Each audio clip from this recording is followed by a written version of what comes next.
Welcome to the Newsome MMA podcast, partnered with Concussion Pro 1, the world's first dedicated concussion supplement. I'm your host as always, Newsome, with your co-host Jon, and we're here back again to break down UFC ESPN Plus 4, which is going down on Saturday night in Wichita, Kansas. Jon, how you doing, bro? Hey there, man. I'm very good, thank you. It's another week, another UFC event, which of course means another podcast. What more could we ask for? Absolutely, man. And I think it's a good card too. It's a bit of a sleeper card as well, because Yeah, definitely. I think we'll have some wars inside the octagon on Saturday night. And like I say, it's a bit of a sleeper because there's going to be some fighters that some people won't know a whole lot about, but that's what we're here for. So just before we start, I'd like to remind you all that the premium bets membership options from Newsome MMA are available and on the Newsome MMA website. You have the options of a standard, bronze, silver and gold membership, and these memberships provide cheaper prices per fight card for those who commit to slightly longer terms opposed to purchasing my picks individually per week. You can find all these membership options at newsomemma.co.uk/premium-bets. So let's break down some fights. UFC Wichita from bottom to top, and in the first fight of the night, we've got Alex White versus Dan Moret. Who have you got? Yeah, this is an interesting fight because Alex White really needs to get a win in this one. I think as we see so often in these early prelims, it's almost a unless you win, you're out kind of situation. He's lost 3 of his last 4 losses coming against Jim Miller, James Krause and Anthony Martin, who's also on this card a bit later on. That sole win coming against Mitch Clark, and then prior to that he only had 1 win in 3, and that was against Artem Lobov. But yeah, I'm going with Dan Moret in this one. The guy who's only had got 1 UFC fight under his belt against Gilbert Burns, which he lost back in April last year. Prior to that, he'd fought Victory and an LFA, RFA. So some good feeder promotion to the UFC. But yeah, from what I saw, especially we saw in the Jim Miller fight. Jim Miller, as we know, is predominantly known for his submission game, and he did get a submission pretty early in round 1 in that fight. But he was set up with the just the straights, the 1-2. Jim Miller, of course, southpaw. Dan Moret is a southpaw.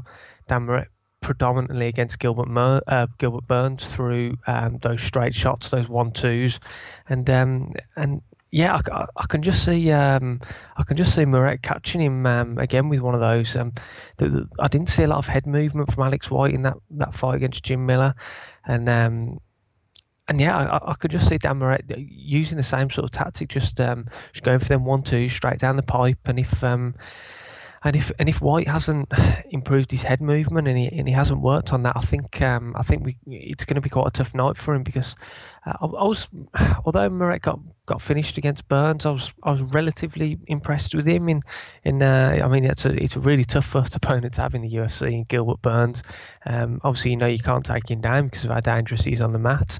So it was pretty much a stand-up battle, and he was coming back into it in round 1. He started putting together combinations a bit more, and yeah, he took some of Gilbert Burns' shots, but then yeah, just got that one that rocked him, and he did get put away. But as we saw with Alex White in the James Krause fight as well, he can be taken down and held down, and whether we see Moret do that, because obviously against Burns he will probably wanted to keep it standing. You don't want to go to the mat with Burns, so that's why we didn't really see him shoot for a takedown or anything like that. But I wouldn't be surprised if he tries to mix in a few takedowns. But yeah, I'm going with Dan Moret in this one. I think those, like I said, those 1-2s down the pipe will cause the damage, and I think he's going to get a decision win. Yeah, like I say, you've just alluded to it there in regards to the debut against Gilbert Burns. I think, if my memory serves me right, it was a short notice fight, that as well, which Yeah, again I believe so. Yeah, makes it a lot harder to come in on short notice against an animal like Gilbert Burns. But like you said, it's tough for your game plan to get in there and take Gilbert Burns down, and that's why it was really hard for Dan Moret, because his style is predominantly Brazilian Jiu-Jitsu, so it was just a really horrible fight for him. I don't think there's anything more you can say about that. But if you look at, I know Dan Moret's only had 1 UFC fight, but if you look at his losses throughout his career, Gilbert Burns, Ione Barcelos, Bobby Moffett, Luke Sanders, these are all current UFC guys. And, yeah, aside from maybe Luke Sanders, no disrespect, but the other 3 are really, really good fighters, and fighters that are doing well and will do well in the UFC. Obviously, Barcelos and Moffat are quite new to the promotion, but man, they've got good careers in front of them for sure. Then you go and look at Alex White's record. The only wins in the UFC that he's got is Mitch Clark, who retired after the fight and has now come back. Artem Lobov, who's no longer with the UFC, and Esteban Payan, who I'm going to be honest, I have got absolutely no idea who that dude is. So his record is in the UFC isn't great, and I do think that the Achilles heel of Alex White, and again, like you said, John, is the fact that he can be taken down and held down, and that's a huge problem at this level of mixed martial arts. Like I said, with Dan Moret, he's predominantly a Brazilian Jiu-Jitsu guy. I think he is going to be looking to get the fight to the mat.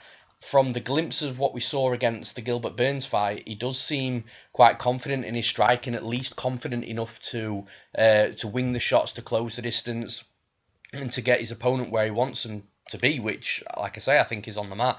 He's got 8 submission wins out of 13 victories as well, so that also sort of backs up where I think his game plan's going to be in this fight. And I'm going the same as well, John. I'm going the underdog as well. I'm going to take Dan Moret to win, and I'm going to take him to win via submission. Now, in the next fight of the night, we've got Alex Morono versus Zach Ottow. John, who have you got? Yeah, this is again, this is an interesting fight because Zach Ottow is coming into this fight off a split decision victory over Dwight Grant. We spoke about Dwight Grant the other day, but when he competed, and that really was a bit of an iffy call for Zach Ottow to be given the nod in the judges' eyes in that fight. So really, I think a bit Ottow, iffy is a bit of an understatement. So in all theory, he could be coming into this fight losing 3 of his last 4. Of course, he got finished by Sage North, got in the fight prior to that, beat Mike Pyle, and then got finished by Jingliang Li. So yeah, he can. I think he can count himself as quite lucky coming into this fight. The fact that he may not have to win to keep his job in the UFC, given the fact that he got that split decision win. But Alex Morono's coming into the fight off the back of a win over Kenan Song back in November. That was a really fun fight, good back and forth. You know what you're going to get with Alex Morono. He comes forward, he charges forward, and he'll fire shots at you. And yeah, I'm going with Morono to win this one.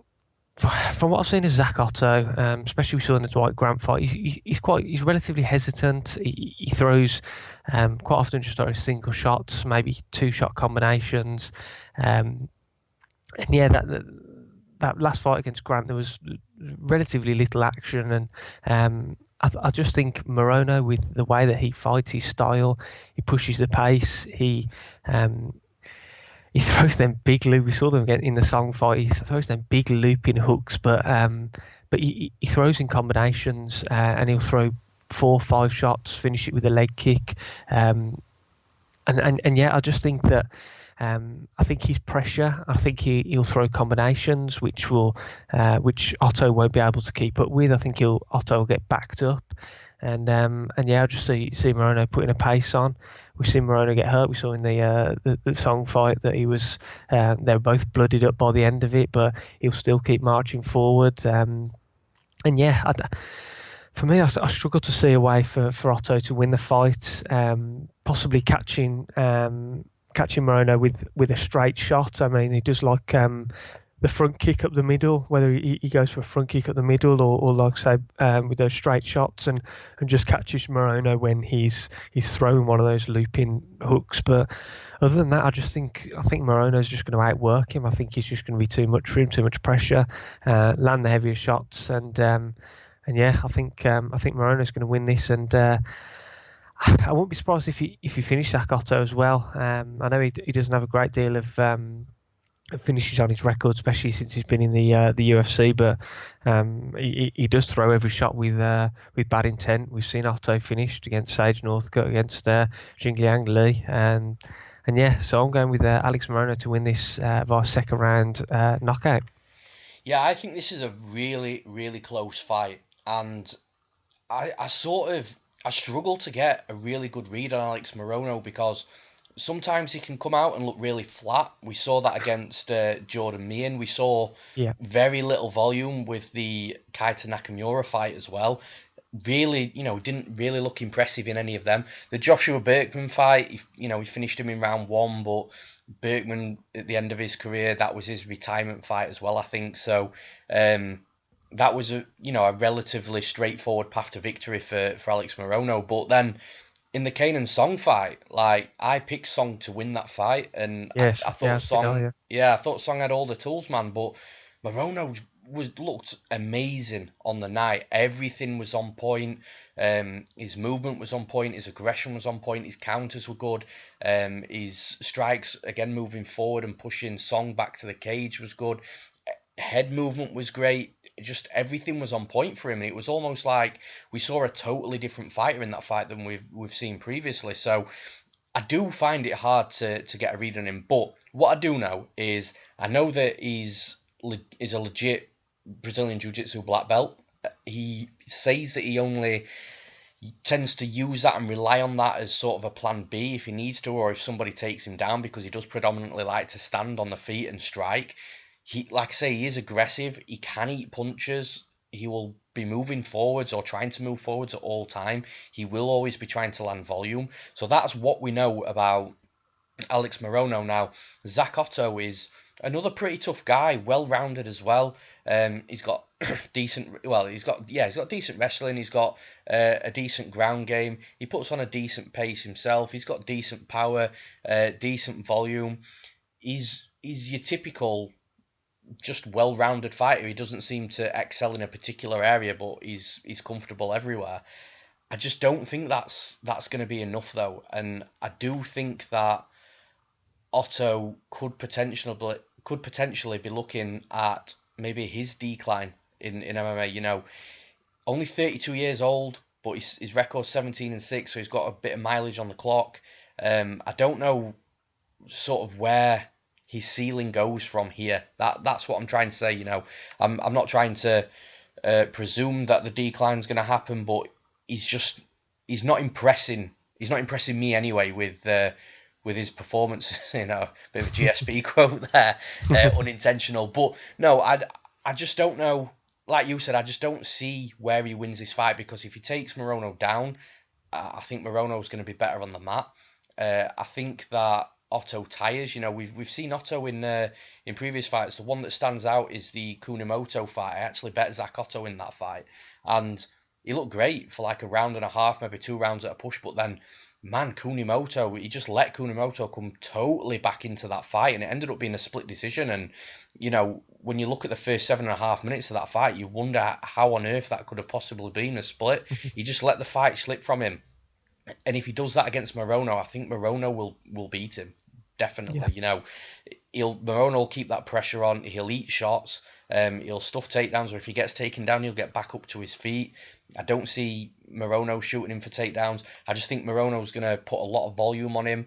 I think sort of halfway through the fight, I think Otto's going to be wondering, he's going to realise that he could potentially be down on the scorecards, and wondering how he can, make those in-cage adjustments to come back and beat someone like Morono. I think that's going to be a problem, because at that point, I just don't think those in-cage adjustments, once Morono's in his groove and he's flowing inside the cage, it's going to be tough for someone like Zach Ottow to make those adjustments to really turn things around. And I tend to agree with you again, John. I think Morono might even knock him out as well. So I'm going to take Alex Morono to win. I think he can win via decision if it goes 3 rounds for sure, but I am going to take him to win via knockout. Now, in the next fight of the night, we've got Louis Smolka versus Matt Schnell. John, who have you got? Yeah, another good fight, this one. Predominantly grappler with Smolka against striker with Schnell. And yeah, we spoke about Louis Smolka previously when he made his return to the UFC against Madurgi. It's a good story, the fact that obviously he lost those 4 straight, got cut from the UFC, came out and spoke about his problems with drinking, and he wasn't really taking his training seriously and things like this, and seems to have really turned a corner. And it's really good, feel good story. Went on to win 3 straight outside the UFC. and then obviously made that UFC return in November, getting the win via armbar, and he's going up against I want to say a dangerous opponent in match now with his name as nickname is Danger. That's quite fitting, and yeah, he can be dangerous on the feet. He's got some very crisp striking, some good head movement. You know that Louis Smolka's going to want to take this fight to the mat where he's comfortable, and yeah.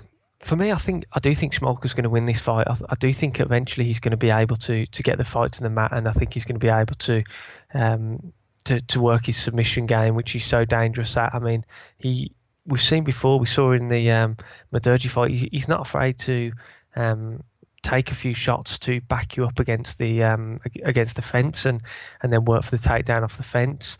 He can take you down in the centre of the cage. Right, he's got a good single leg.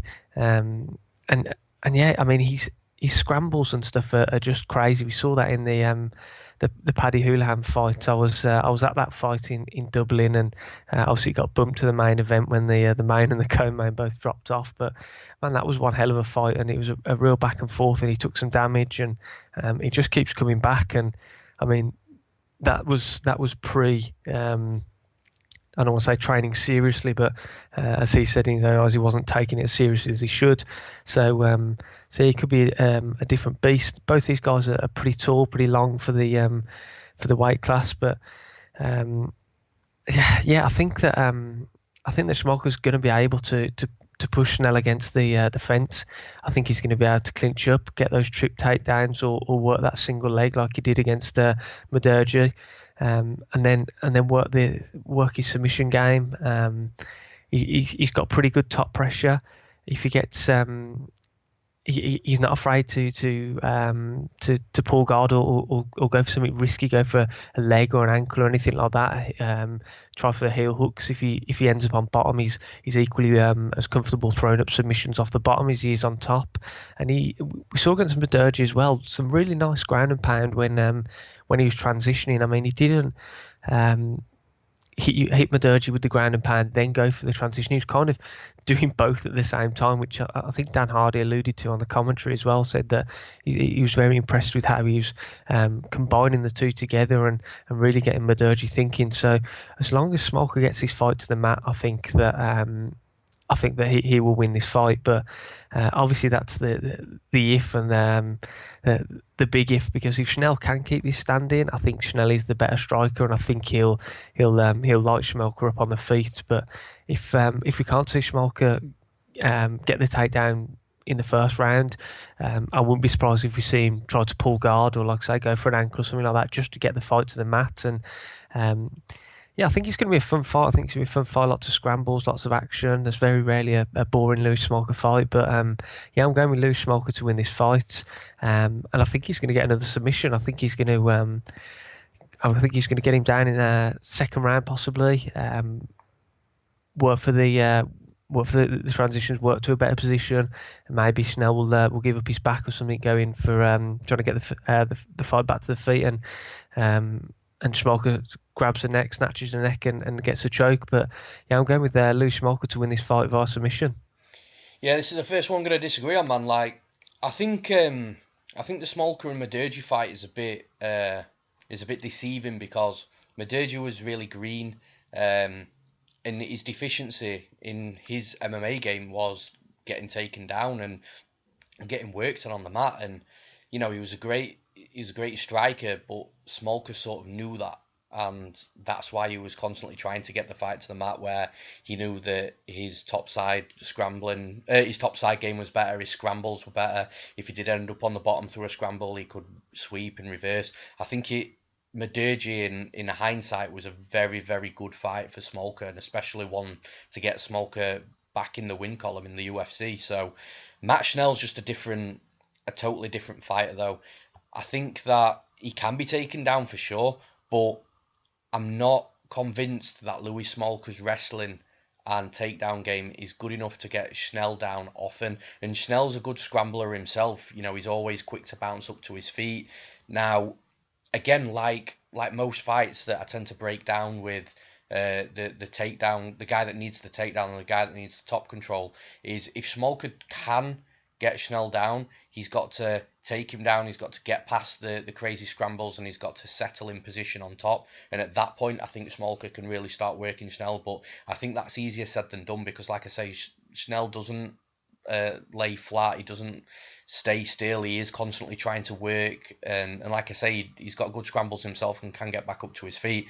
On the feet, I think that Schnell's definitely got the advantage here. I think he'll land more volume. I think his shots are accurate. I think his movement's slightly better than Smolka's. And for me, it's almost as if Smolka has to get that submission to win this fight. I think anywhere else that this fight goes, whether it be in the clinch, whether it be tying up, I think Schnell will be a little bit stronger. He'll be a little bit quicker. His striking's a little bit better, and he's an American top team as well. So he's got a good team surrounding him to make sure that his defensive wrestling is on point in this fight, which it needs to be. And I just think he's going to be better prepared for this fight and for this stylistic matchup. Like I say, if Smolka does get him down and can settle in position on top, I think Smolka might actually submit him. I'm confident that if he has long enough to work on top, he will be able to, to find that finish on the mat, because Smolka is a really good grappler, especially, like I say, when he's on top, and he will look for those submissions. But I'm not saying that we don't see this fight hit the mat. We could do. I just don't think Smolka's going to get that positional top time where he can really work Schnell. So I think Schnell's going to win this fight, and I'm going to take him to win via decision. And in the next fight of the night, we've got Maurice Greene versus Jeff Hughes, a rematch from LFA. John, who have you got? Yeah, like you just mentioned, it's a rematch from LFA, and not all that long ago as well. It was. It was only a couple of fights ago, I believe, for Jeff Hughes that. I think it was back in April of 2018, wasn't it? That they fought, and Jeff Hughes got the win in that one. So yeah, they're rematching pretty soon after going at it for the first time, and yeah. It's going to be interesting. I don't really know a massive deal about these two guys. Obviously, we saw Maurice Greene get the victory over Michel Batista in the Ultimate Fighter finale back in November of last year, won by a nice triangle choke. I think he defended takedowns relatively well. Then Batista got him down, and he worked and did get that.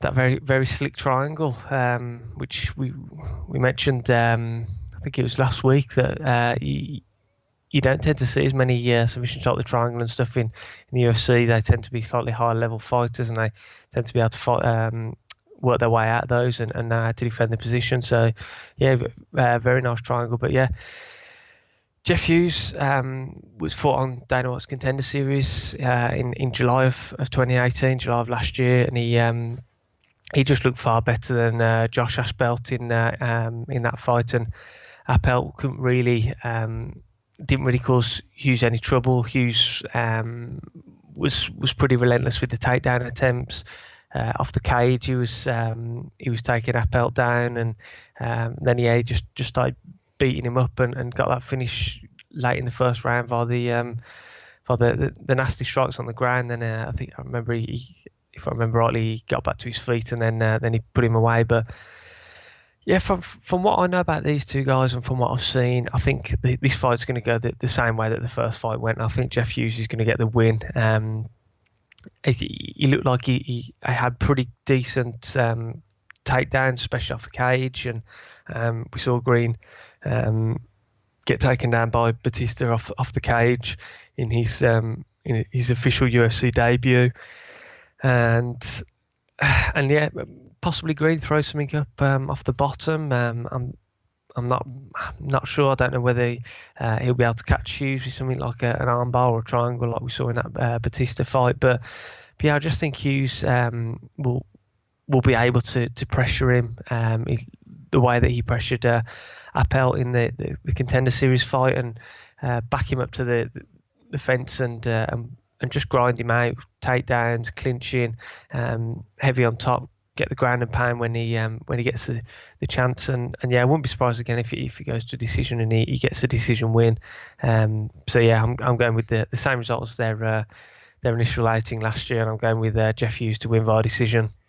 Yeah, I agree, man, and it is a very strange rematch. Now, I don't think the UFC have decided to make this fight because they've looked at the fight in LFA and thought, oh, these guys need that rematch, because I just don't see why they would think that or even do that, because it was a pretty decisive decision for Jeff Hughes, and it was over 5 rounds as well, so it was extremely decisive in my opinion. I just feel that Maurice Greene has got a win in the UFC now from the Ultimate Fighter finale. Jeff Hughes got the knockout on Dana White's Contender Series, so obviously they want him in the UFC, and they've just thought, well, how about giving our newcomer, our debutant under the bright lights in the UFC, a fight against a guy that is 1-0 in the UFC, but a guy that he's already beaten. So I do see some relevance in this fight, not necessarily because of the rematch scenario, but there is definite relevancy for sure. Now, Greene and Hughes, I just think this fight is going to go down pretty much the same way as they went down last time. Hughes has got a good all-round game. He's a decent striker. He's got decent kicks, decent movement. He mixes in takedowns well. He's got a decent ground game as well. And I think Greene is more proficient on the mat. We've seen the triangle choke from his debut. So I think he does his better work on the mat. But I just think if Hughes takes him down, which I think he will, and spends some time on top, I don't see Hughes getting caught in anything from the bottom. I do think Hughes can smother him and just do enough, like we say all the time, just do enough for the referee to let them continue on the mat and not stand them up with regularity. I just think Hughes is going to do more in this fight. I don't see any difference from the outcome or the method of victory as well. So for that reason, I'm going to take Jeff Hughes to win, and I'm going to take him to win via decision again. Now, in the next fight of the night, we've got Grant Dawson versus Julian Erosa. John, who have you got? Yeah, again, this is a fight involving guys that have come from Dana White's Contender Series. I know we saw Juicy J back in the UFC a couple of years ago. He was in the Ultimate Fighter season 22, and then he fought a couple of times in the UFC, going 1-1, and but yeah, then he got his marching papers, and he fought a lot since then.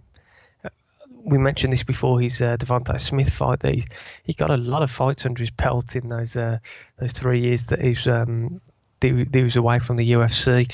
We spoke about that Paddy Pimblett fight where he lost in for the title there in what was a very, very close decision in Paddy Pimblett's favour. But yeah, from what I've seen of Grant Dawson, I like the looks of him. I mean, the guy's a finisher. He's won all of his fights in his professional career so far via finish. He's got a lot of submissions on his record. We saw against Adrian Diaz in Dana White's Contender Series back in 2017, which was the last time he competed. We saw him just dominate on the mat, took Diaz down, beat him up, took him down again in the second round, continued to beat him up, and then eventually locked on that rear naked choke. And yeah, he looks like he's got good wrestling. He shoots him for the quick takedown or the quick underhooks if it's against the fence, and yeah, works those trip takedowns. And like I say, he's a finisher. I mean, he gets a lot of his wins via ground and pound or via rear naked choke, getting into that full mount, beating up his opponent. Opponent turns over and give up their neck, and he snatches it and gets the win. And yeah, I'm going with Dawson to win this fight again. I think he will be able to take Julian Erosa down, and I think he'll just do what he does. I think he'll just beat him up on the ground. make life very difficult for him on the mat, and yeah, just work for submissions. If you can't get submissions, just hit him with the ground and pound, and I think he's going to take a unanimous decision in this one. Julian Erosa can get the win, as we've mentioned many times before. There's those octagon jitters the first time you're competing under the bright lights. Also, haven't seen a great deal of his striking, and obviously we know Erosa can put people away with striking. We saw that when he competed in the Contender Series. He finished it with that nice left head kick and and follow-up punches. He switches stances a lot, which puts opponents off their timing and things like that. And usually when he goes to that southpaw stance, he'll throw that left high kick, which, like I just mentioned, was the one that put away Jamal Emmers in the Contender Series fight. So he does have ways he can win this if he can keep it standing. Like I just mentioned, I don't know a huge deal on Dawson's stand-up game because I'm not massively familiar with his background. And Erosa, we've seen before, has got an array of kicks. He'll throw the front kick, he'll throw those high kicks, and a lot of low kicks as well. But yeah, for me, from what I saw from Dawson, I think, and what I have seen of footage from him, I think he will be able to take this fight to the mat. Like I say, he's a finisher, but on this occasion, I think it's going to be the first fight of his career that goes the distance. But yeah, I'm going with Grant Dawson to win this fight via decision, by just beating Erosa up on the floor and yeah, taking it in the judges' eyes. For me, this fight has a lot of questions that won't be answered until we see it, and those questions very much surround Grant Dawson.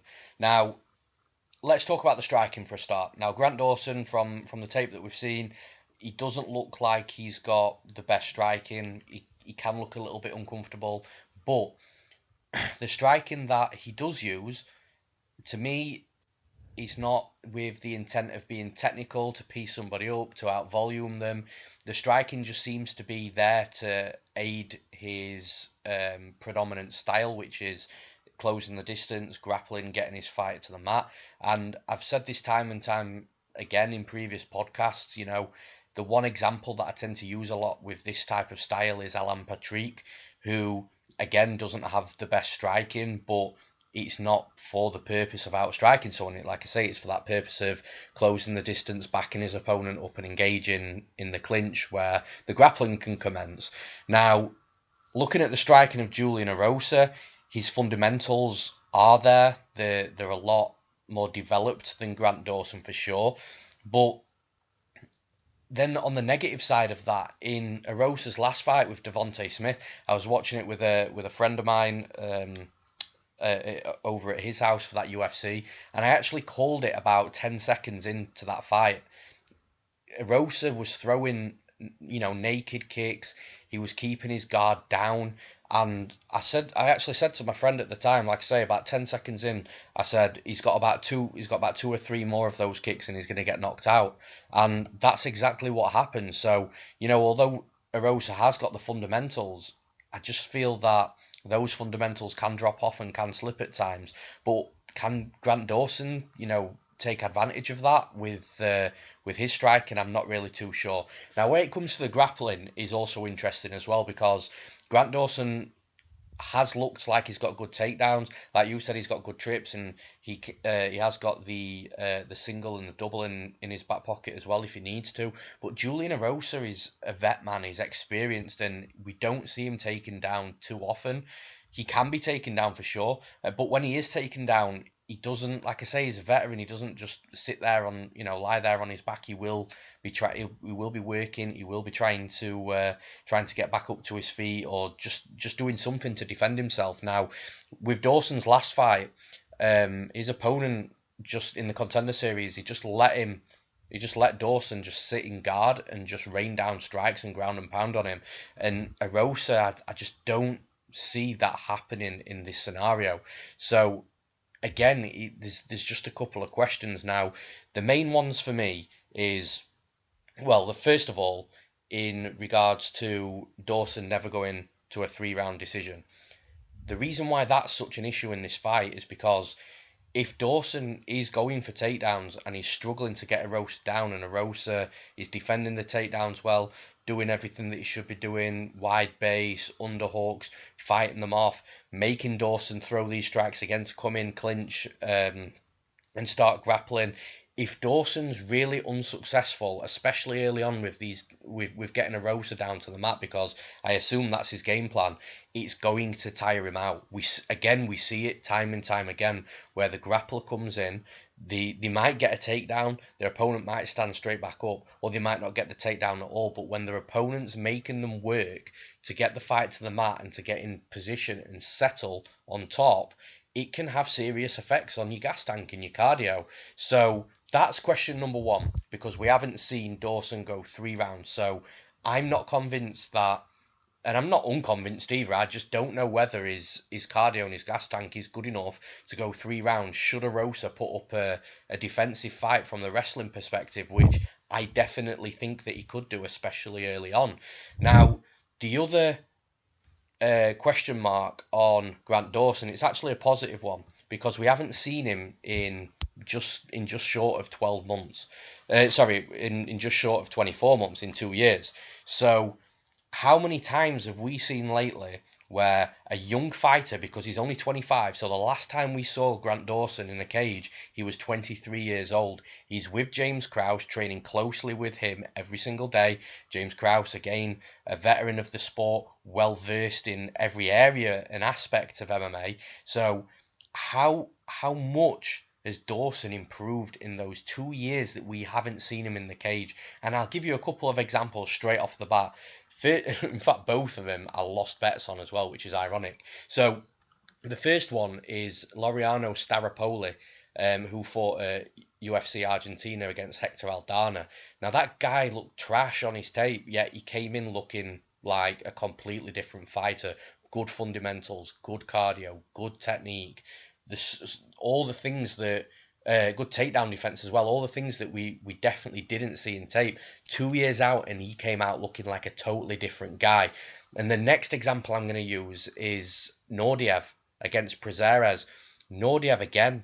He didn't look bad. I know Staropoli, I've just said, looked bad on tape. Nordiev didn't look bad, but man, the levels of improvement that he gained in 2 years from the fights that I was watching that was relevant to Prazeres anyway.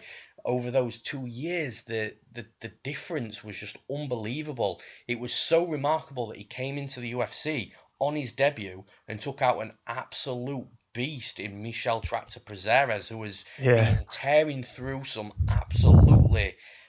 absolute veterans in the UFC. So definitely these improvements can be made as for a young fighter over the course of 2 years when they've not been active in the cage. So again, this leaves questions. Would it surprise me if Grant Dawson came into this fight and he'd been really working on his striking, and his striking looked crisp, and his takedowns were better, and his conditioning was better, and came out and had a 15-minute gas tank for sure? It wouldn't surprise me at all, man. So there's a lot of questions here. However, I am going to favour the guy that is looking to get the fight to the mat. I am going to favour the guy that has looked to have decent top control, because for me that's the more dominant style in this matchup. I don't think Dawson will get totally pieced up on the feet by Erosa, and this is if his striking is still how it was the last time we saw him. But if it's even better, then that builds the case even more for what I'm saying. So those improvements could be there for sure. I do think Dawson will be able to get takedowns, maybe not early on. So with this pick, I sort of am trusting him to have that 15-minute gas tank. At the end of the day, he's an athlete at the highest level of the sport, and he's young as well. So that does stand in good stead for your cardio being there opposed to it not being there. So I think Dawson will get takedowns. I think he might struggle to get the takedowns early on. He might take a minute or two to feel his way into his UFC debut. But at some point, I think the takedowns will start coming. I don't think he's going to put Julian Erosa away. So for that reason, I'm going to take Grant Dawson to win. I'm going to take him to win via decision. Now, in the next fight of the night, we've got Marion Reneau against Yana Kunitskaya. John, who have you got? Yeah, we spoke before about Marion Reneau and how impressive it is that she's fine at the top level of the sport, 41 years old. I mean, that's some going, and she's a very dangerous fighter up until that Katzengano fight back in July of last year, which she lost via decision. She was on a she's won three out of her last four, three wins coming via finishes, and and she gets it done when she wins. She gets it done when even when it looks like she's not going to. I mean, in that Bernardo fight, she was taken down. She was on the bottom for the vast majority of the fight, and then late in the third round, she came back and got the win. Sarah McMahon again, second round, she spent a lot of time on her back on the bottom and threw up that triangle.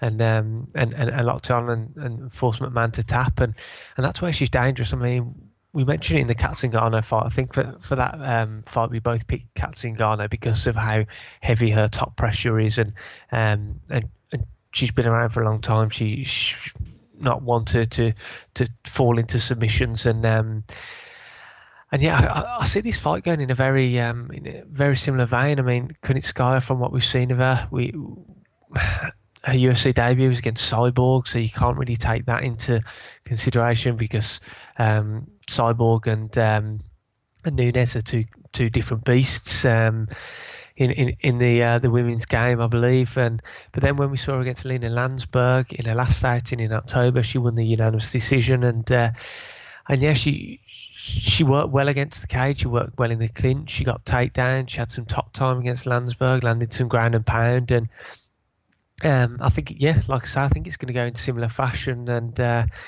think Kunitskaya is going to be able to take Reneau down because Reneau tends to get taken down in most of her fights. It's just a case of whether Reneau will be able to work something off her back. I mean, she has got very good scrambles, very good submissions. She's always looking to throw up an armbar, throw up a triangle, or to just sweep and get an advantageous top position herself. And it does really all depend for me on how Kunitskaya gets the fight to the mat, and then whether she can basically just stay out of danger of those submission attempts. And it'd be interesting to see because she has got some losses on her record. Tonya Evinger, she lost in that rematch in the second outing between them. She lost via rear naked choke.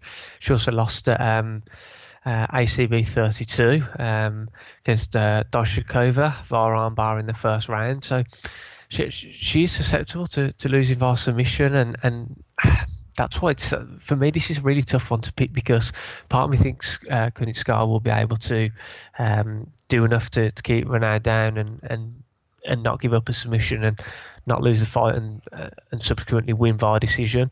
But a part of me also thinks that Marion Reneau is so dangerous off her back, thrown at those submission attempts. Kunitskaya's lost via submission previously, and it's a really tough one to go, and it could go either way. But I'm going with Marion Reneau in this one. I do think she's going to. She's got that UFC experience. She's been around. She's fought the best of the best. I mean, Holly Holm and former champion. She fought Jessica Andrade. She fought some very dangerous individuals. She's got UFC experience, and like I said, she's so dangerous on her back and when she's on the mat that I do think she'll be able to catch Kunitskaya with something over the course of 15 minutes. And like I mentioned to you previously, she can go the 3 rounds and still pull off a win without it going to the judges' scorecards like we saw in the Bernardo fight. So yeah, and again in the Dudieva fight that she won late in round 3 as well via ground and pound. So yeah, I'm going with Reneau to win this one. I think she'll work something off her back, whether it's a sweep, gets top control and works the ground and pound, or whether it's an armbar, triangle, anything like that. I'm not sure, but I do think she'll get a finish. So I think it's going to be Marion Reneau to win this fight. I find it very, very hard to pick Marion Reneau to win a fight, and it's purely down to, everybody knows where I look to first when I'm sort of analysing fights and breaking them down. And just can't stay off her back, Yeah. and it's so hard to pick a fighter at this level of MMA to win a fight when they're taken down so often. But I tell you what, it is a good job that Marion Reneau has got good submissions and a good ground game, specifically off her back as well. So that definitely helps the fact that she gets taken down a lot. Now, she's got some good wins in the UFC as well. She's beaten Sarah McMahon, Talita Bernardo, who I rate pretty highly. Dudieva's a good win. She beat someone called Jessica Andrade as well back in the day.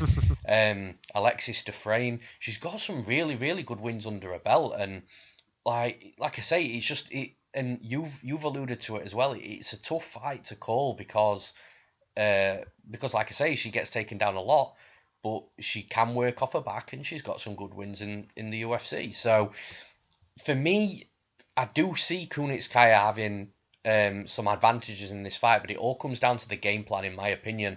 So with Kunitskaya, even though she's got the Taekwondo background, you would assume that her striking's probably going to be better than Reneau's, who, like we say, is a very good submission grappler.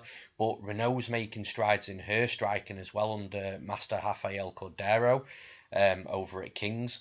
So she is making those improvements, and I think the aggressive, accurate, straight shots that we'll see coming from Reneau on the feet, I think that can definitely work in her favour against someone that's got the Taekwondo and karate background.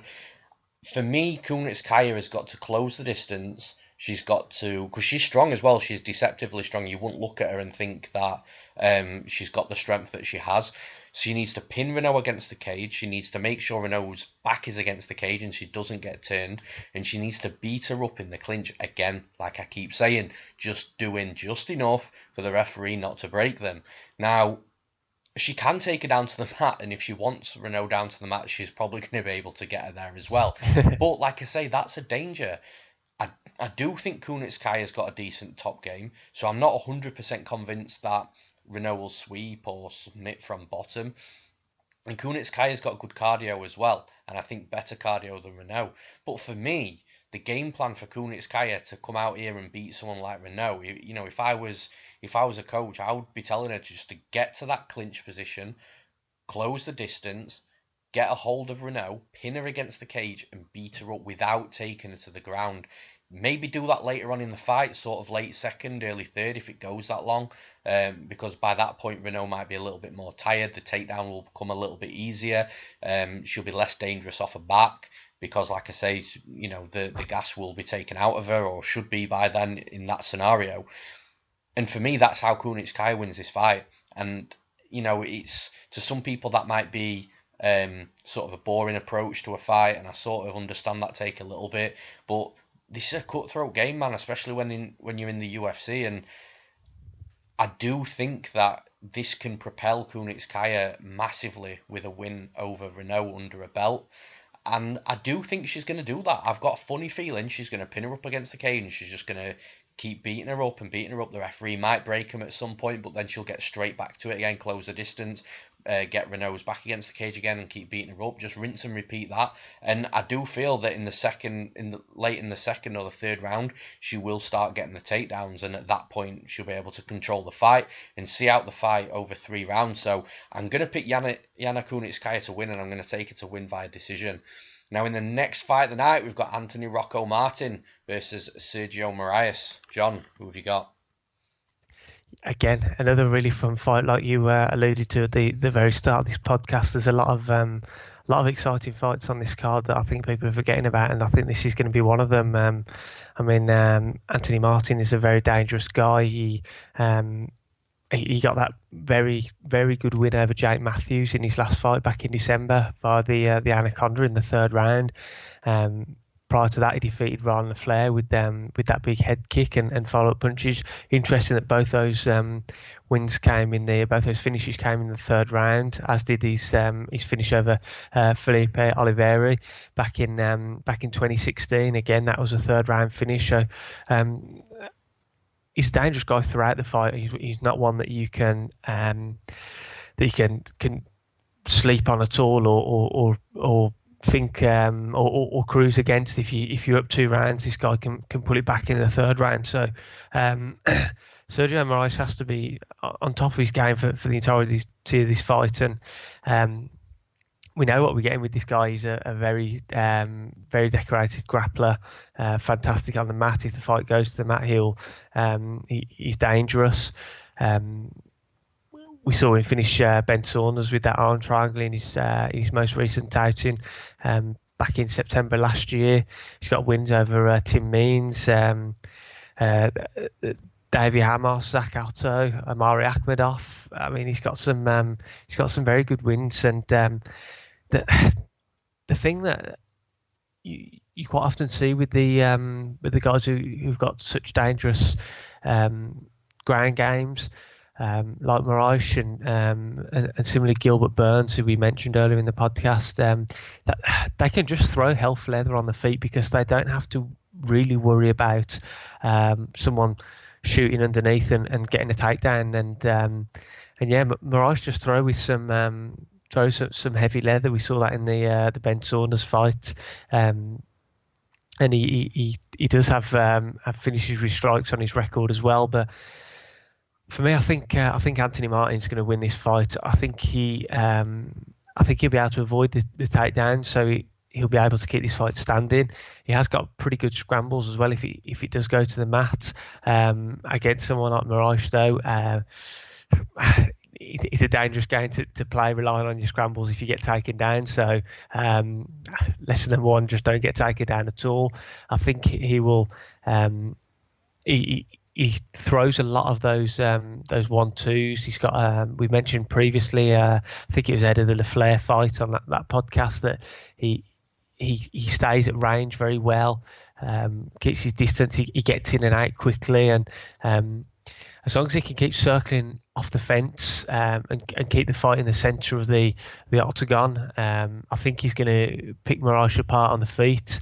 I think his striking is going to be better. I think he's going to land the cleaner shots throughout the fight. Does he put Moraes away? I don't think he does. I mean, Moraes is very hard to put away. I know we saw Kamaru Usman put him away a couple of years ago, but Kamaru Usman is now the welterweight champion. The beast. Yeah, the beast. Yeah, man. But yeah, I think Anthony Martin's going to win this fight. I think he's going to take a decision. I think he's going to be the better striker. I think he's going to be able to avoid the Moraes' ground game for longer. Moraes may take him down in one of the rounds and get some top time. But I think I think Anthony Martin will be able to avoid the submissions and yeah, I think he's going to get the win. I think he's going to get the win by decision. I know that Martin's got a couple of losses via submission on his record going back a couple of years, but I think he's improved since then. Coming up to welterweight's helped him, and yeah, I think Anthony Martin's the better fighter on the feet. I think he's going to be able to do more work on the feet, more damage, and get the decision. Yeah, man, I've got Anthony Rocco Martin as well. The dude's just looking so good right now. His move up to welterweight was the best thing that he could have ever done. His move over to American Top Team couples with that as well. So now he's fighting where he doesn't have too much of a weight cut. He's fighting out of a gym that really benefits his style. He's got some good wrestlers over there as well, which I definitely think helps him in this fight against Sergio Moraes, because the one thing that he needs to do in this fight is to make sure that his defensive wrestling or his scrambles and just his takedown defense is absolutely on point, because you don't really want to be messing about with Sergio Moraes on the mat now. You've mentioned a lot of good points as well, specifically with his scrambles. Martin does some nice things with his scrambles where he can get a hold of the Kimura, which a lot of people that he trains with say that it works pretty much all the time for him, grabbing a hold of the Kimura to sweep, to get better positions or to stand back up. How much that works against a guy like Moraes, who's, a Brazilian Jiu-Jitsu world champion and multiple times world champion, I'm not too sure. But predominantly, I think the fight's going to stay on the feet. Moraes does look to get the fight tonight. Obviously, we saw that in the Ben Saunders fight, that he took him down straight away in round 1 and round 2, subsequently finishing it in round 2. But I think that's the first fight where Moraes has actually come out looking specifically for the takedown, and Ben Saunders doesn't have the best takedown defense either, so maybe he just saw that hole in Saunders' game and decided to exploit it. I think Martin's going to be a lot harder to take down. Like I say, he's got a good gym around him at ATT to make sure all that sort of stuff is on point. And on the feet, I think for the first minute or two, I think it's going to be quite sketchy for Martin because, again, like you mentioned, Moraes wings bombs, man, because he's not scared of being taken down. And fighters generally don't try and be the one offensively wrestling against Moraes because Moraes is that type of fighter that will flop to his back and sort of bait you in. He's got that sort of confidence. So that's an advantage for Moraes in this fight to start winging bombs at Tony Martin, but man, Martin really, he's not. I don't think he's really that type of fighter to be phased by a brawl. You know, we saw that in the Matthews fight. It got a bit too, well, not too heavy. He got heavy in the fight, winging shots, and he just smiled at Matthews and said, "Let's go then." And that's the type of mentality he's got. But the one thing that I like about Martin is he adjusts while he's doing that. He makes in-cage adjustments. So I think while Moraes is winging bombs at him, I think Martin may just have to take a little bit of time, not too much, but just a little bit of time to see these, see where these bombs are coming from, spot a pattern, and really starting to work to counter it. And we saw similar things in the LaFleur fight as well. LaFleur was landing some really nice body kicks, some teeps as well. And it was reddening up Tony Martin's body, like, really badly. But then suddenly, within like 30 seconds, 60 seconds later, Martin was landing that straight right. He'd found his counter, he'd found his rhythm, he'd figured LaFleur out, and he really started to take over that fight. And I think on the feet, Martin's going to be quicker. I think once he's adjusted to Moraes, he'll start to take over the fight. That right hand straight down the middle is an absolute sniper of a right hand. It comes with power as well. And like I say, it's quick. Martin recognises danger really well. He spots it early. What that allows him to do is couple it with his speed so he can move in and out of range really well. That's going to be key to this fight because when Moraes is winging these bombs, he's going to be the one moving forward. He's not going to be winging bombs moving backwards. So once Martin's figured that out, Martin can then be the one to start aggressing. Once he starts landing shots on Moraes will stop. Well, I can pretty much guarantee he'll stop winging bombs once he's getting countered with that straight right. And the biggest thing for me in this fight, the biggest game changer, is for some reason, well, not for some reason, there's an absolute reason behind it, but ATT have started drilling in these low calf kicks to all the fighters like it's some sort of campaign for them. You know what I mean? You just suddenly notice in all these ATT fighters really start to smash these low calf kicks, and the low calf kicks, man, shut the opponent's offense down completely once you've got 2 or 3 landed of them. We saw that in the Felder and James Vick fight lately. We saw that last week with Pedro Munoz and Garbrandt. Garbrandt started with some nice movement. Pedro Munoz hit that low calf kick. Again, Pedro Munoz is from ATT as well. And, you could see straight away that Garbrandt's movement halted and he started, jumping about a bit, trying to disguise the fact that he's shaking his leg out. They work. And with this fight with Martin and Moraes being orthodox versus orthodox, that definitely plays into the favour of Martin because that low calf kick's going to be there for him. And if you look how much Moraes leads on that front leg, he leads very, very heavy on it. And I'm telling you, that kick's going to be there for Martin if he wants it. And if they've drilled it, if they've got that game plan right, and he starts to land that calf kick, we're going to start seeing Moraes' movement shut down. We're going to start seeing Moraes starting to shoot in for takedowns, a little bit further out. Martin's going to be seeing them come in. The takedowns will become desperate because the movement will stop. I can see all these sort of things happening, and then Martin can start taking over the fight. I think Martin's going to knock him out. I think he's going to get that leg hurt. Once the leg's hurt, the movement's going to stop of Moraes. I think that Martin will start pushing forward, and I see that straight right down the pipe, knocking Sergio Moraes out. So I've got Anthony Rocco Martin to win via knockout. Now, in the next fight of the night, we've got Tim Boetsch versus Omari Akhmedov. John, who have you got? Yeah, I think this fight has got the potential to have to be utter fireworks. I mean, we've seen Tim Boetsch before.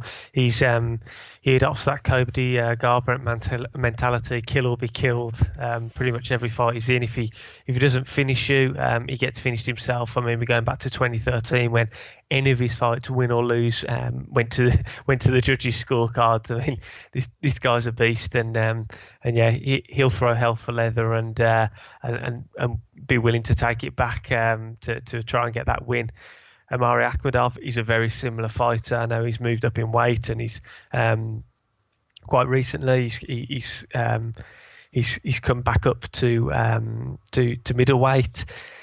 But he's a guy who just wings punches and it costs him, and sometimes he lands those big shots. But we've seen in round 3, Sergio Moraes finished him. Zaleski finished him. Marvin Vettori came back in his most recent fight, and I thought the move up to middleweight may help him with his cardio, and he may be able to go the 3 rounds. And don't get me wrong, he can go 3 rounds. Carl Noki got a decision win. Abdul Razak Al Hassan, he got a split decision win. Mats Nielsen, he got a unanimous decision win. He can go the distance, but he does fade badly in the 3rd round. And for me, it's going to be one of those fights. I think Akhmedov is going to do damage in the first 2 rounds. I think with his style, those winging bombs, pressure, he can take the fight down, although he just like to stand there and throw heavy shots. I think he'll connect on Boetsch. Boetsch is hittable. He's very hittable. Whether he does enough in rounds 1 and 2 for him to be able to see out round 3 and win a decision, I don't know. Does Tim Boetsch come back in the fight in round 3 and do something crazy like we saw in the Yushin Okami fight way back in 2012 when he was clearly losing that fight 2 rounds down, and then he came out and started firing those crazy weird, I don't know what you'd call them. They were weird like uppercuts, and yeah, it was crazy, and yeah, put him away. I don't know, but I think it's going to be a really entertaining fight, and yeah, I think it's one that can go either way. But I'm leaning towards Akhmedov in this fight. I mean, Boetsch has been finished quite a lot recently. We saw it against Antonio Carlos Jr. in his last fight. He lost by a rear naked choke.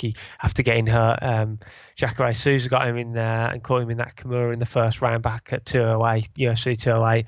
Ed Herman won via knees and follow-up punches. Dan Henderson got that brutal first round win. Thales Late's got a win via arm triangle.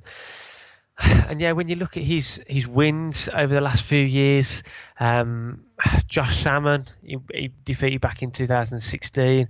Rafael Natal, he beat in the first round in 2016. Natal was coming towards the end of his career. Johnny Hendricks, he won fight before last, but Johnny Hendricks hasn't been the same since, I don't want to say since USADA came in, but since USADA came in, Johnny Hendricks hasn't looked the same at all. So yeah, I just think Akhmedov's going to land on him with his style first couple of rounds. I don't know if he'll actually put Boetsch away, because like I said, Boetsch has been finished. He has been rocked quite a few times in his recent fights. Whether Akhmedov will put him away, I don't know. If he doesn't, I mean, Akhmedov is tough. I know I mentioned about the Zaleski and the Sergio Moraes defeats, but Akhmedov is tough, and when Marvin Vettori was landing on him, Akhmedov was just punching his own chin and basically egging him on. And yeah, I think Akhmedov's going to win this fight. Wouldn't be surprised if he put Boetsch away in the first or second round. If he goes to the 3rd round, I don't think he'll get the finish. So yeah, if he goes past the 2nd round, I think Akhmedov will win a decision. But yeah, I'm going with Omari Akhmedov to win this fight. And for the sake of this podcast, I am going to say he's going to get a finish. I think he's going to connect on Boetsch in a wild exchange in the 1st or 2nd round, and put him down and beat him up on the ground till the ref pulls him away. So I'm going with Omari Akhmedov to win this fight. First and foremost, man, I just want to say that that draw against Vittori was disgusting in my opinion. I think Yeah, Akhmedov got robbed. The reason yeah, I say that he got robbed is because um, one judge scored it to Vittori and the other two judges scored the draw. So they were obviously seeing that last round as a 10-8 round, which in my opinion wasn't. You know, Akhmedov did enough in the round for it not to be 10-8. He did get beat up heavily by the end, but yeah, without that being a 10-8, Akhmedov would have won a split decision in that fight. I'm a little sour as well because I bet Akhmedov in that fight is sort of like plus 200, I think it was. So really nice line that I just feel that I got a bit robbed from, but it is what it is. When it comes to this fight though, it was a strange analysis and breakdown for me because I initially leaned Akhmedov and then I went into tape and I was actually thinking that, you know, Boetsch has got the tools stylistically to beat Akhmedov in this fight for sure.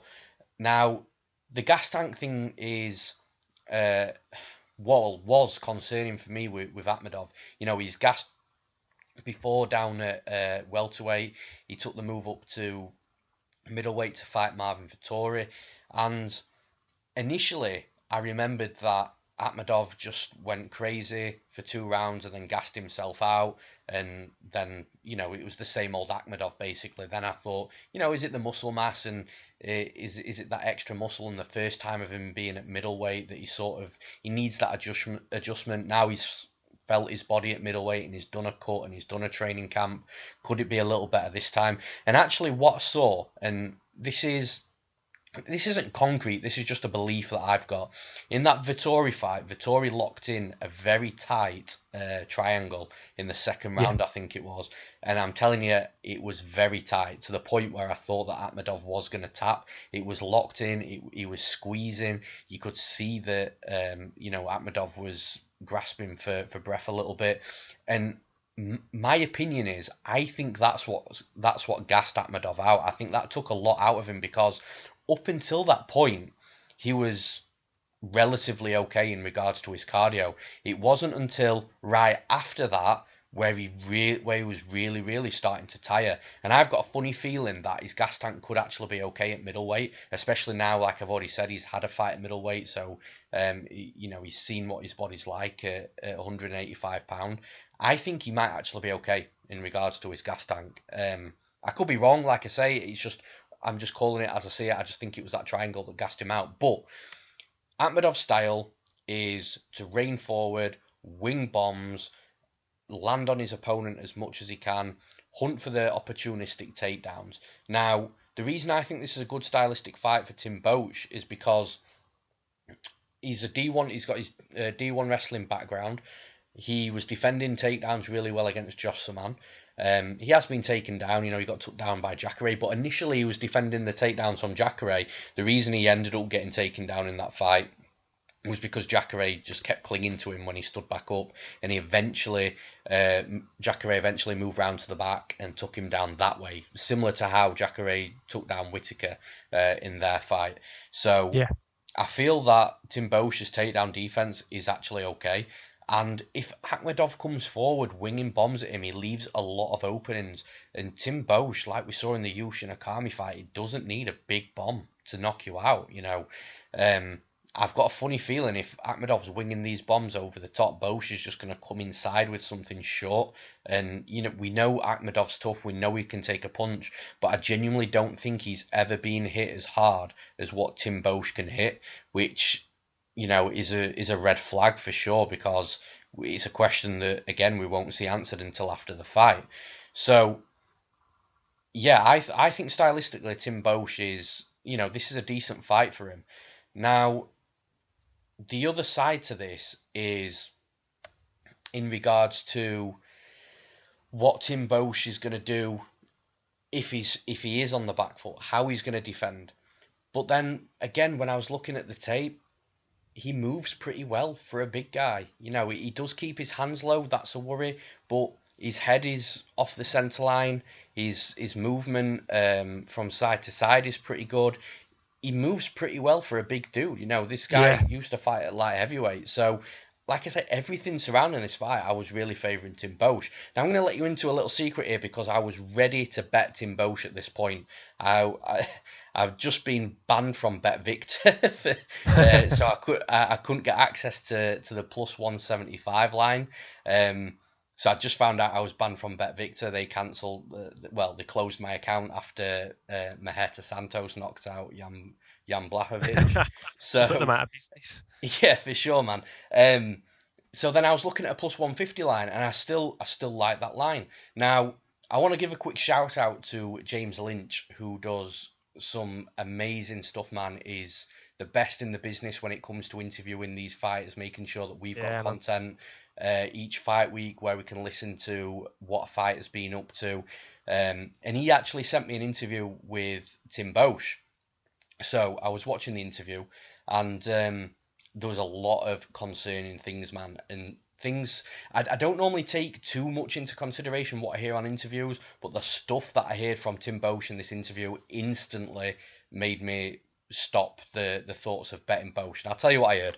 So Tim Boetsch was considering retirement. He still is considering retirement. He was talking to his wife, his family about it, getting their thoughts. He was then talking to his coaches about it as well. You know, really thinking, you know, this is the time. Should I go out right now? He was also talking about how he won so many fighters retire with them being knocked out. They retire too late. Whereas for Tim Boetsch, he still feels fine. He doesn't feel like he's had too many bad side effects from fighting for so long. You know, the guy's a veteran. So all this sort of stuff, instantly I was thinking, well, shit, why is he fighting? And he basically said that the reason that he decided not to retire is because he liked the stylistic matchup with Akhmedov. So he's basically thinking to himself, he's picking the fights where he feels that stylistically he could win, which is smart. You know, it's not a dumb thing by any stretch of the imagination. But it also begs the question, if the UFC are offering him fights where he doesn't feel stylistically is in a good place for the fight, then he's not going to take those fights and probably retire. Now, additionally to this, he said he spent last summer opening his own business, which is great. You know, he's got something for when he retires from fighting. But he spent all summer starting the business, running it. He said it was really successful, which is great. But again, these are sort of red flags. Now we've got a fighter that's saying that he's considering retiring. Now we've got a fighter that's opened his own business, so his focus is elsewhere. And I'm sort of putting two and two together and thinking I'm getting four with this, because I think he's taking the fight with Akhmedov to maybe get that one last paycheck in to give his business, to put into his business, to give that a boost. I could be totally wrong with this, but this is just the thought process that's going on in my head right now. And then if those red flags couldn't get any worse for you, he's then said that he's left his old gym, which I think he was training with Marcus Davis, and he's set himself a home gym up at his house so he doesn't have to spend time away from his family. That's great. Family values are everything in life. But in regards to a fighter, you're considering retiring, you started your own business, you've left your gym to set up a home gym. So, you know, the training for me can't be as good as what it would have been at Marcus Davis's place. So, man, there's just so many red flags around this fight. Yeah. Now, that's enough straight away to stop me from betting this fight for sure. However, with all that said, I still think it's a good stylistic fight for Tim Boetsch. Tim Boetsch still feels it's a good stylistic fight for him. He could have that additional motivation to get that win bonus to put into his business, if I'm right in what I'm saying. So I do still think Tim Boetsch is going to win, but I'm not so enthusiastic with it anymore. I think he's going to knock Akhmedov out as well. So I'm going to take Tim Boetsch to win, and I'm going to take him to win via knockout. Now, in the next fight of the night, we've got Beneil Dariush versus Drew Dober. John, who have you got? Yeah, again, another fight that's really interesting, and for me, again, quite a tough one to pick a winner in, because Beneil Dariush, people are starting to think, could he be done? We saw him brutally knocked out against Edson Barboza. Then he fought that majority draw with Evan Dunham. Then we saw Alexander Hernandez knock him out in his UFC debut after 40 seconds in the first round.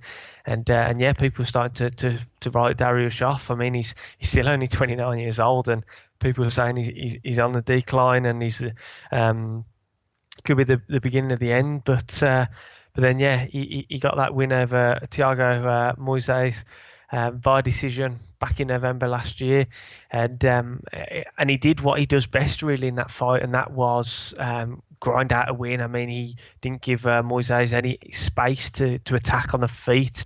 He was closing him down at every opportunity, getting in on the inside and then pushing him against the fence, holding there, dirty boxing, doing enough so the referees wouldn't separate them, and then the mixing in takedowns with that as well, and doing spending some time in top control and landing some ground and pound, and then he cruised to a pretty comfortable decision, which I think was really needed for him, especially in a confidence perspective as well, because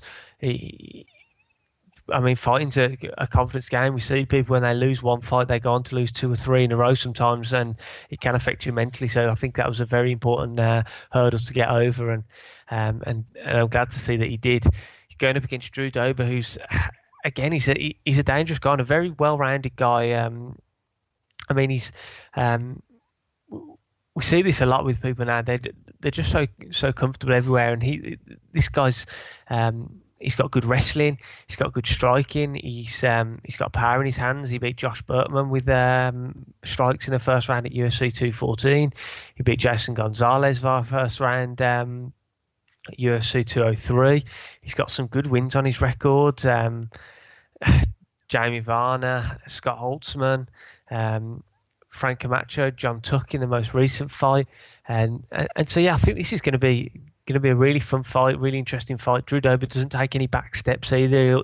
He'll come marching forward and throw in those heavy hands. He fights out of Elevation Fight Team, I believe in Denver, Colorado. So he's used to that high altitude, and he can go for 15 minutes no problem. This guy, so it's going to be a really interesting fight and really interesting to see how it plays out. But for me, I'm going with Dariush again in this fight. I think that he will be able to wear on Drew Dober. I know I said Drew Dober's got good takedowns, got decent takedown defense, but I just think it's that cage control and the clinch work of Dariush that's so deceptively hard to escape. And he's not a bad striker either, Dariush, by any stretch of the imagination. Striking wise,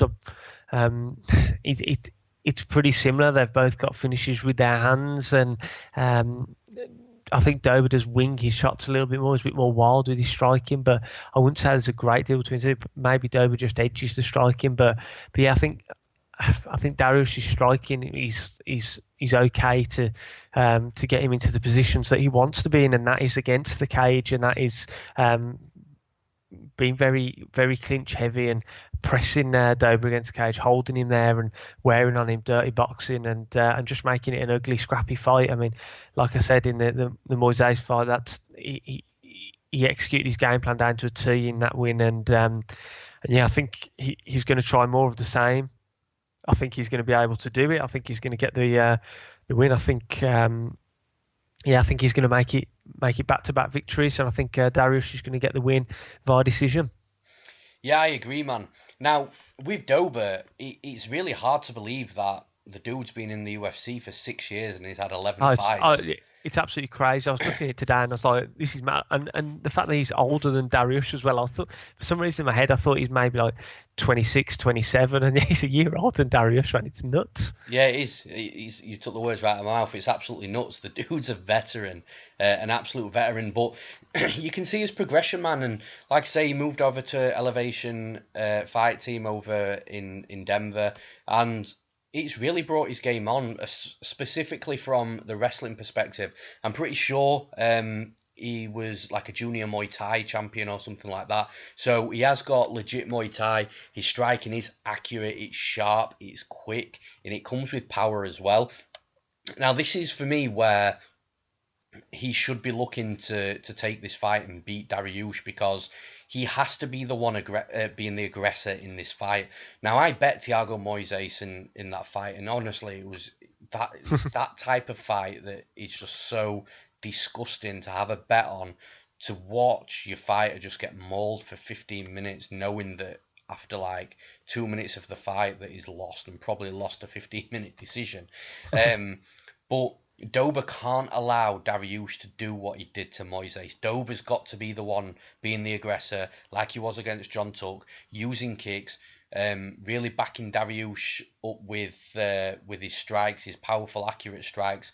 And I think one of the main reasons that Dariush fought the way he did against Moraes is because I've got a funny feeling in Dariush's head he's still a bit confused to where his durability is at. Yeah. I still think he's wondering, can I actually still take a shot? Because what Barboza did to him was nasty, so fucking nasty. And then what Hernandez did to him straight after that, and I still stand by what I said in the last breakdown when I broke down Dariush and Moraes. I still think that shot from Hernandez wouldn't have knocked Dariush out if Barboza hadn't knocked Dariush out in the way that he did. So I still think he has still got an effect, a bad effect from that Barboza knockout. And if Dober connects clean, he may not do it in one punch, but if he can land, a combination of 3 or 4 shots with 2 or 3 out of those 3 or 4 being clean, then we might see Dariush put on his back again, and dropped. But it's hard to look past Dariush in this fight, because I feel that Dariush is going to have the exact same game plan as he had against Moraes. Shut the attack down of his opponent, be the one that's closing distance. He's the bigger, more imposing fighter as well, so that helps him push forward and be aggressive and be the dominant fighter inside the cage. And we have seen Dober put on his back, and when Dober is put on his back, he doesn't offer a great deal off his back either. He tends to be much better when he's the one in top control. He's the one that controls positions on top, and he can keep fighters down. I don't think he can get Dariush down. I think Dariush's defense and his black belt in jiu-jitsu will be enough to either prevent the takedown or get straight back up anyway. So I don't think we'll be seeing Dober enjoying too much time topside. Like I say, I think Dariush is going to adopt the same game plan as what he did against Moraes. I think he's going to back Dober up. I think he's going to score takedowns. I think he's going to spend a lot of time on top, again doing just enough to wear Dober down, to stop the referee from breaking them up and standing them up. And I think he's just going to do that over 3 rounds. By the time that comes to the middle of the second round, in Dober's head, he'll probably mentally realise that, he's probably not winning the fight. Because, like I say, and you said it as well, in that Dariush and Moraes fight, there was just no breathing room at all. It was close the distance instantly, get him tied against the cage, beat him up, get him on his back, beat him up some more, round over, start again. And then by the time it came to that 3rd round, Moraes just didn't have anything left. And Moraes isn't the type of dude that cuts a ridiculous amount of weight. He's not the type of dude that we've seen gas out like that in fights. It's what Dariush did to him that made him gas out. I think Dober's cardio, like you've mentioned, is really good. But like I say, how much sort of smothering and punishment inside dirty boxing range and on the mat can you take before your gas tank does give way? So I'm going to take Beneil Dariush to win, and I'm going to take him to win via decision. Now in the next fight of the night, we've got Blagoy Ivanov versus the returning Big Ben Rothwell. John, who have you got? Yeah, I'm really excited to see Big Ben Rothwell back in action. Obviously, we haven't seen him fight since 2016, April of 2016, in the main event of a show I was fortunate enough to be at in Zagreb, which was a great experience, and it's quite interesting to see these two guys have both got the same last opponent each in Junior Dos Santos. Ivanov is obviously coming to the UFC from World Series of Fighting or PFL now. I mean, he has fought on Bellator previously as well, and you called that fight spot on with Junior Dos Santos. I also think, by the way, I'm going to throw a bit of shade at you here.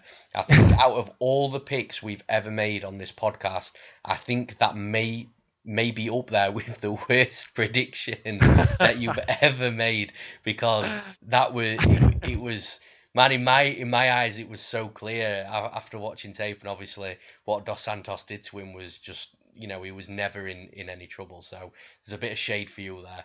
Yeah, man. I was raw. I was raw in the game. Let's put it that way. For sure, man. But yeah, you called it spot on. I mean, even I've just thrown out single strikes.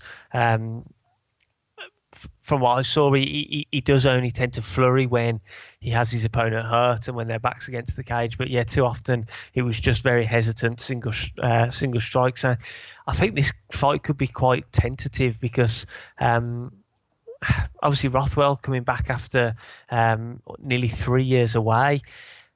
Is he going to be the same kind of fighter? We don't know for starters.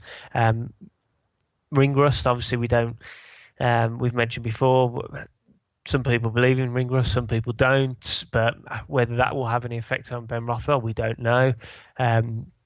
He's got a pretty strange style as well with his striking aim and things, and obviously he likes to feel out his opponent, things like that. But if Ivanov isn't throwing very much, are we going to see Rothwell lead the dance, so to speak? I don't know. So I think it could be quite a cagey and tentative affair. But I think I'm edging towards Big Ben Rothwell in this one. He's a dangerous guy everywhere. He can do damage on the ground. I mean, he submitted Josh Barnett, which is one hell of a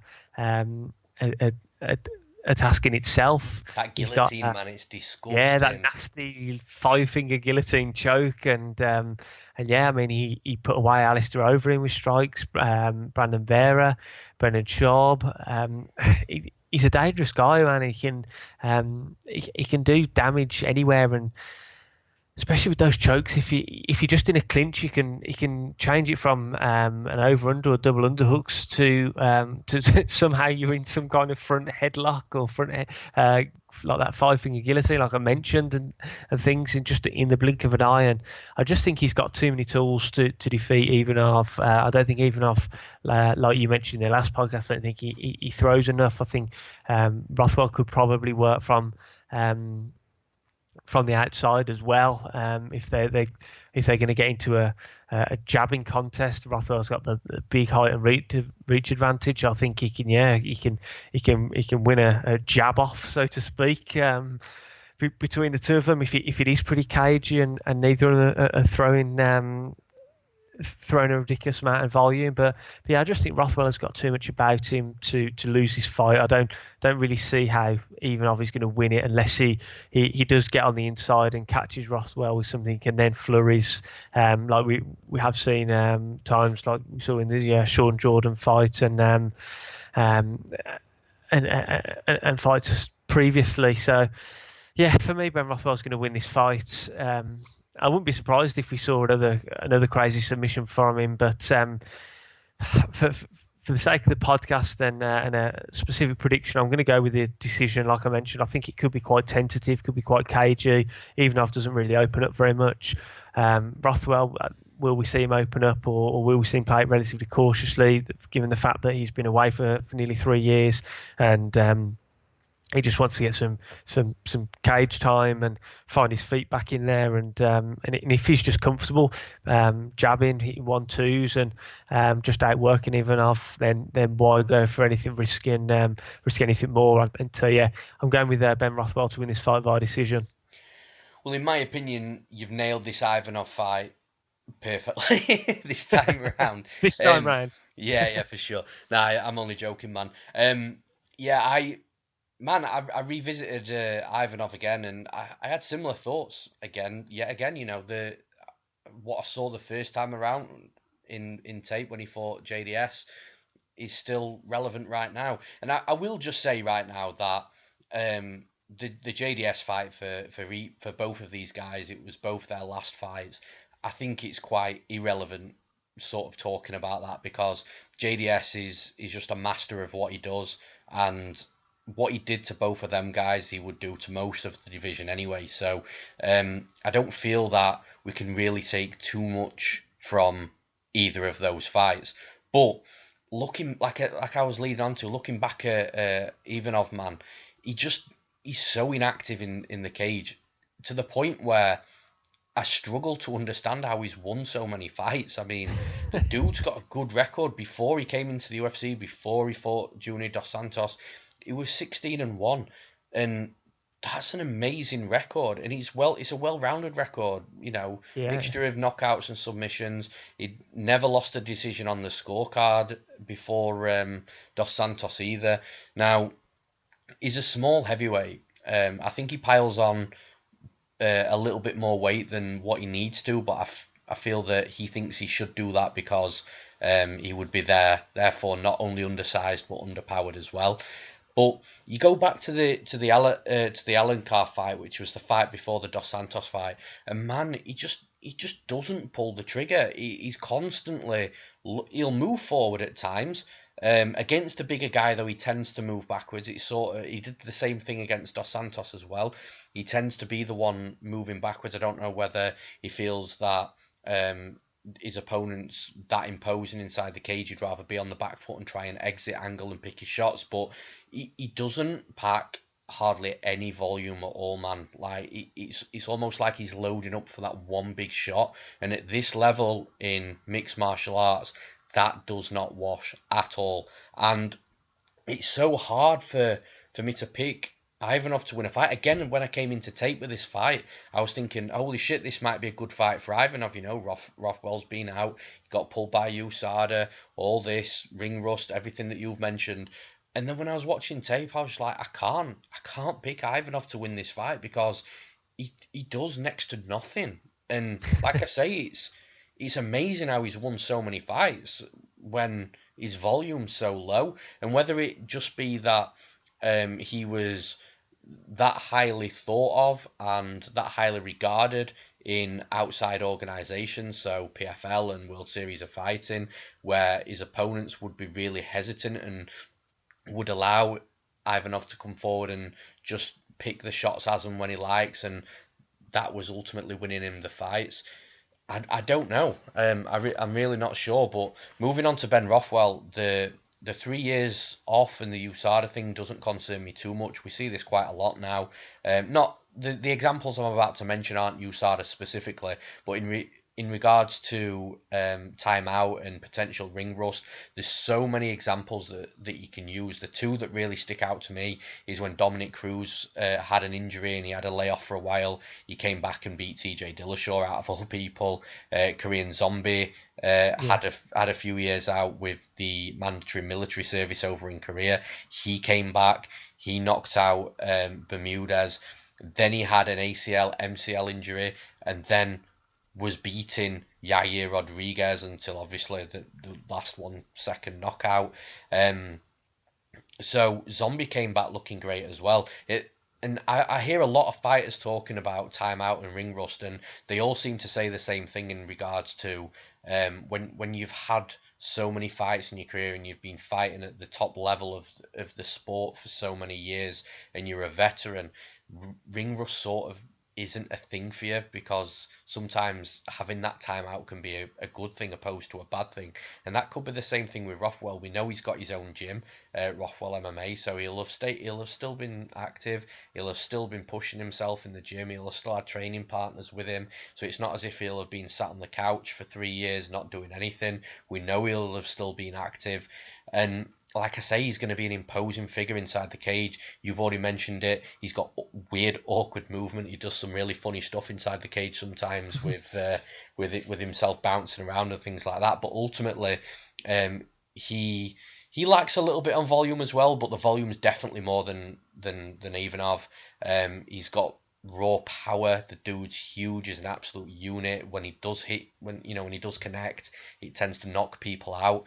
And he's got that sneaky Brazilian jiu-jitsu game. His jiu-jitsu coach, Rickson Gracie, we need to say no more about that dude. So, no.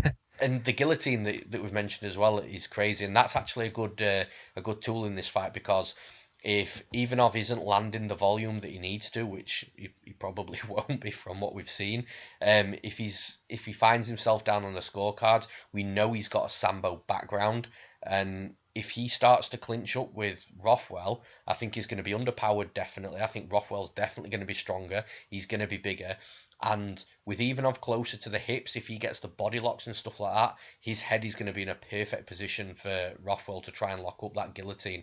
And we saw in that Matt Mitrione fight, man, it only needs to be locked up for a second before that starts putting you to sleep. So, like you said, John, I struggle to see where Ivanov wins this fight, aside from him getting inside and him landing a bomb to put Rothwell away, which is possible at the heavyweight in the heavyweight division.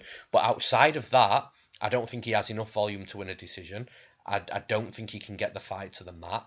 I think Rothwell could fight on the outside. He could be the aggressor and constantly be pushing Ivanov back. Ivanov looks like his striking flourishes more when he's moving forward, so moving backwards is going to be, I feel, at a disadvantage. I think a lot of things in this fight favour Rothwell.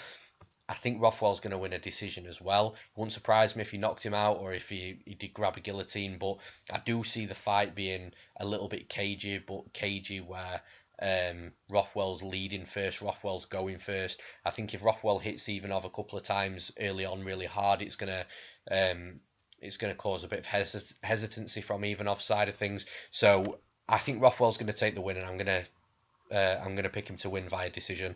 Now, in the next fight of the night, we've got Tim Means versus Niko Price. John, who have you got? Again, said this a few times tonight, but another fight that's got the potential to be a really exciting scrap. Both guys like to throw punches, throw kicks, trade leather, and yeah, both got some good finishes. I mean, Tim Means is coming into the fight off an important win over Ricky Rainey at the Ultimate Fighter 28 finale. Obviously got that first round win. But yeah, he lost 3 of his previous 4, but again, he's fought some tough competition. Sergio Moraes, Belal Mohamed, and Alex Cowboy Oliveira. I mean, there is 3 losses in those 4 fights, and they are tough guys and tough opponents to go up against. And Niko Price is, I mean, I like Niko Price. He's really exciting. He's dangerous. I mean, we saw that in the Randy Brown fight, hammer fist from bottom in that weird,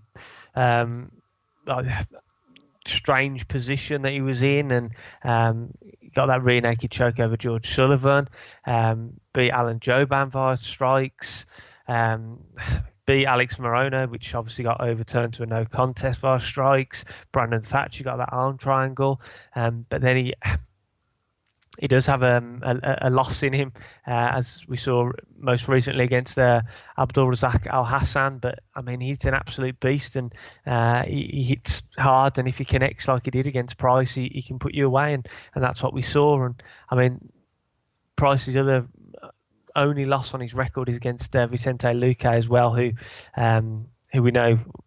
Well, both mentioned on here, we're both big on Luque, and he's a really dangerous welterweight. But yeah, I think Niko Price is going to win this fight. Like I said, I think it's going to be entertaining. I think it's going to be an exciting fight. But yeah, I think Price has he's fought the better competition previously. I mean, when you look at Tim Means' losses, Sergio Moraes, Belal Mohamed, Alex Oliveira, those guys aren't on the level that Niko Price is. I mean, but when you go through Tim Means' his career actually and his losses, I mean, Matt Brown, Neil Magny, Danny Castillo, Jorge Masvidal, he's fought some real tough dudes, man. I mean, and he's had one hell of a long career as well. He's coming up to 40 fights now. But yeah, I think Niko Price is the more explosive fighter. I know I spoke about them both being able to finish people. I think Price is the more likely to finish people, more explosive. Like I say, he's got submissions. He's got heavy hands, and anyone who can finish someone, knock someone out from the bottom with hammer fists, you know he's dangerous with his striking, and you know they pack power in their punches. But yeah, I'm going with Niko Price to win this fight. If it does play out on the feet, I think Price, as we've seen, sometimes he's quite slow to start, so he'll need to get started pretty quickly, because Tim Means can finish you early, as we saw in that Ricky Rainey fight. But once they get into the groove and Niko Price gets the timing down, I think he's going to be able to land on Tim Means and like I say, he hits hard. And I think he's going to be able to. I think he's going to be able to put Tim Means away. I think he's going to land something heavy. Maybe an overhand when Means goes for one of his kicks. I don't know, but yeah, I could see Niko Price just landing something heavy, catching Means. And yeah, just putting him down. Whether it'll put him away, I don't know. But yeah, I think Niko Price is going to get the win. I think he's going to be the second round. I think he's going to finish Tim Means. That is bold, my man. That is very bold. I'm going the opposite way. I think this is a good fight for Tim Means. Now, for me, it boils down to volume because Niko Price gets hit way too often, and he gets hit more than he gives out, more than he delivers. Tim Means is the opposite. Tim Means is a good technical fighter. He delivers more volume than what he absorbs. The problem is with Tim Means is, again, not making any assumptions, but he's one of those fighters on the list that seems to have not looked the same since USADA came in. Now, that doesn't mean that he's declined and started losing a shitload of fights like a lot of other fighters do, not mention any names, one that you've already mentioned tonight.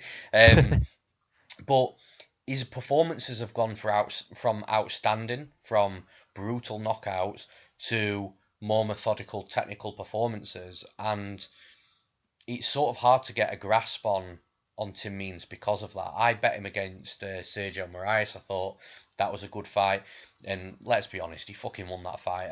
I don't care what the judges say.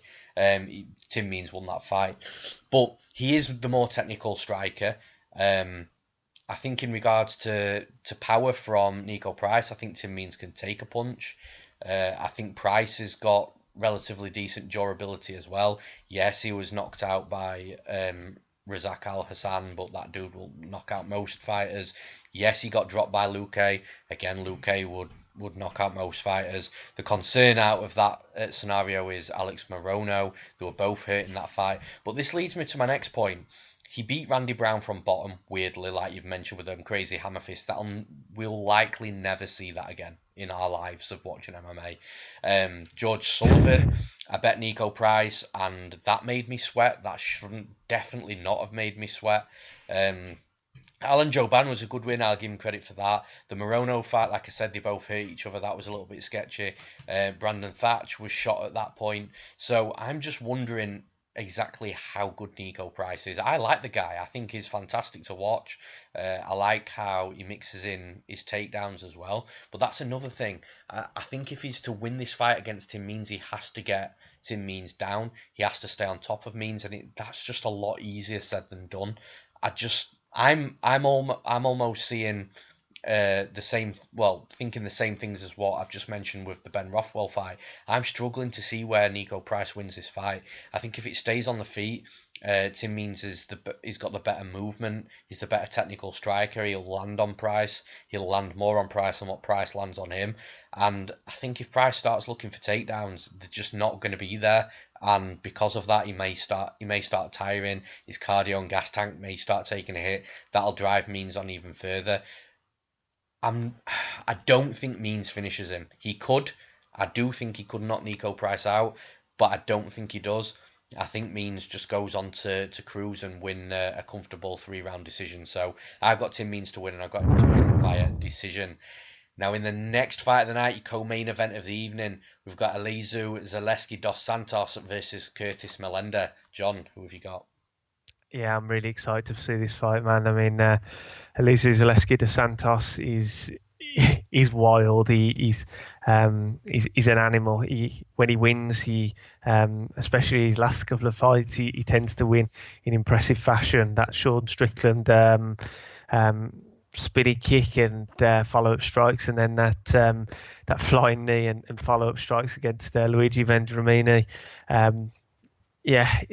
This guy's dangerous, and he isn't afraid to throw wild techniques, and he throws caution to the wind. he's dangerous on the ground as well. He's good on the ground. We've seen him against guys who have got a more wrestle heavy style, like Keita Nakamura, and he came out victorious. Lyman Good, he won the split decision. Max Griffin, he won a decision. Yeah, he's just a really fun guy to watch, and yeah, he's only lost so far in his UFC career to date. It came against Nicholas Dalby back in 2015, so he's riding a good streak of wins, but he's going up against the guy who I'm a big fan of. I really like Curtis Millender. I like his style. He's tall, he's long, he's rangy. He likes to keep that.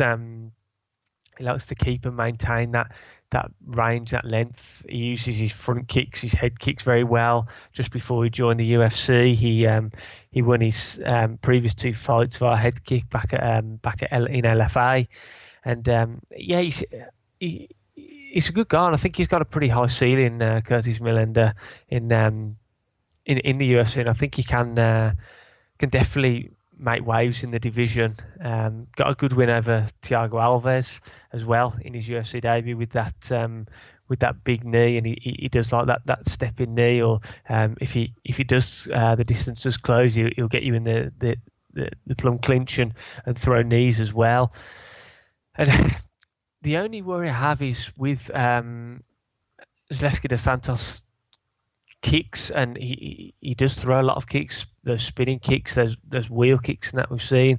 Millender has to make sure that he's either far enough out of the reach of those kicks to avoid them, but not in too closely, because I think on the inside, Zaleski's probably better. I think Millender will do the better work on the outside and do more damage on the outside. And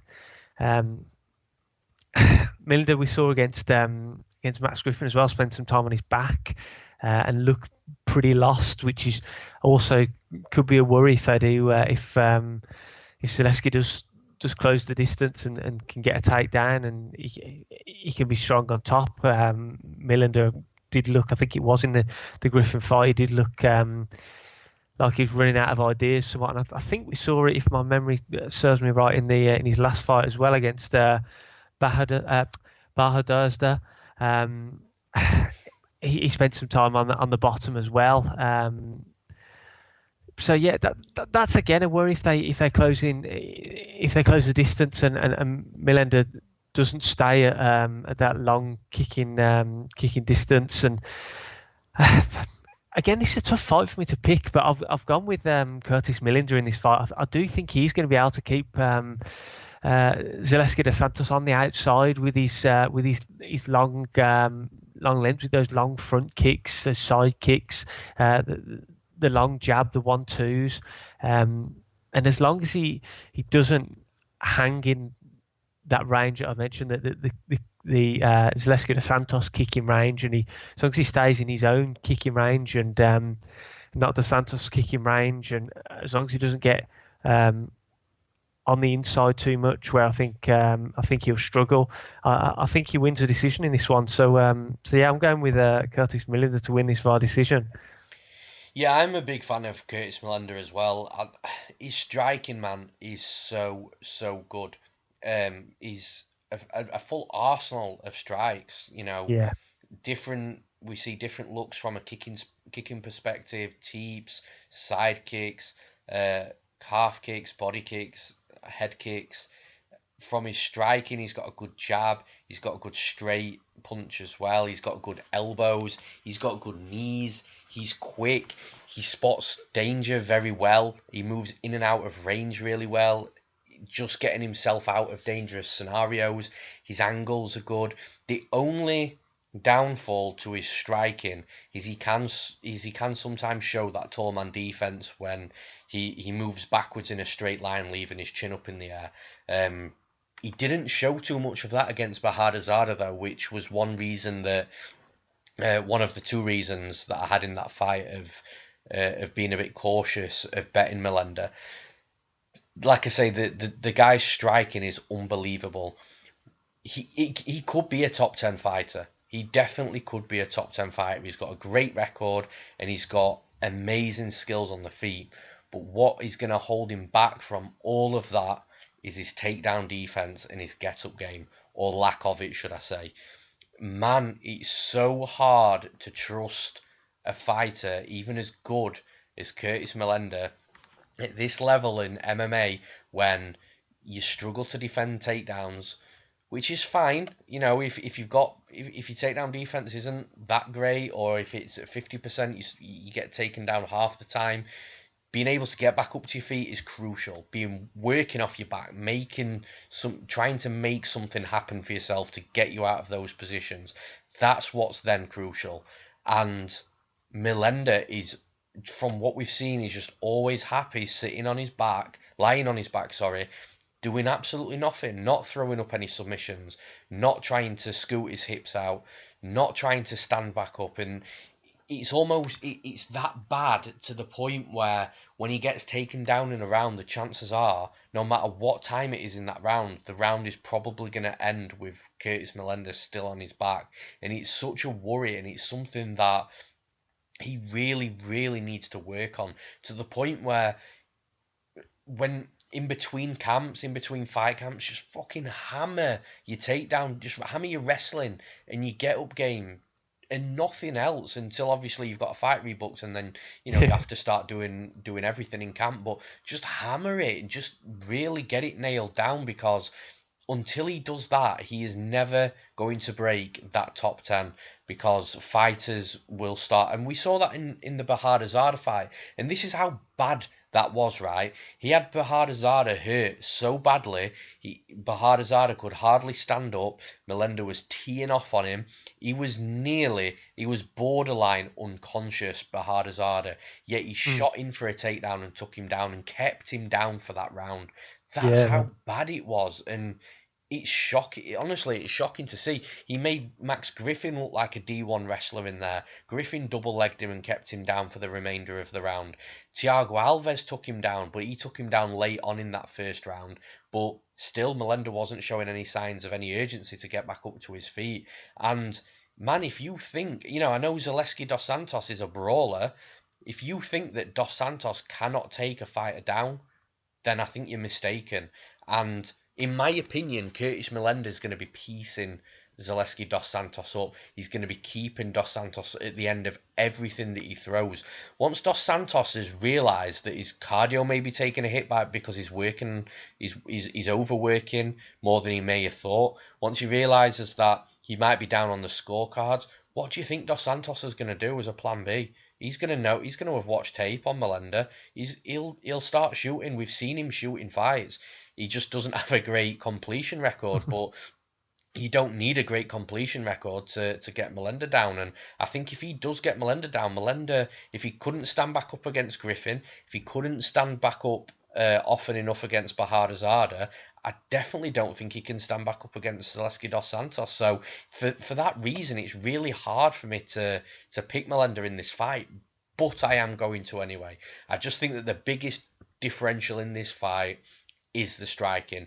Millender needs to be on his bike, man, at all times when Zaleski closes that distance, especially when it gets later into the fight and Zaleski's starting to be down on the scorecards, because I do feel that that's going to be a plan B for Zaleski. If he can't have success trying to brawl and trying to land on Millender, with Millender using his height, his reach, his length, I think he's going to start shooting for that takedown.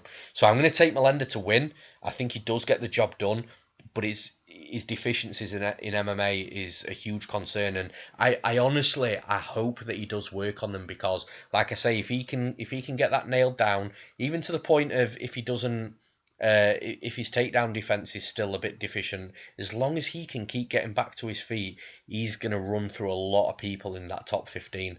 So I'm going to take Millender to win this. I'm going to take him to win via decision as well.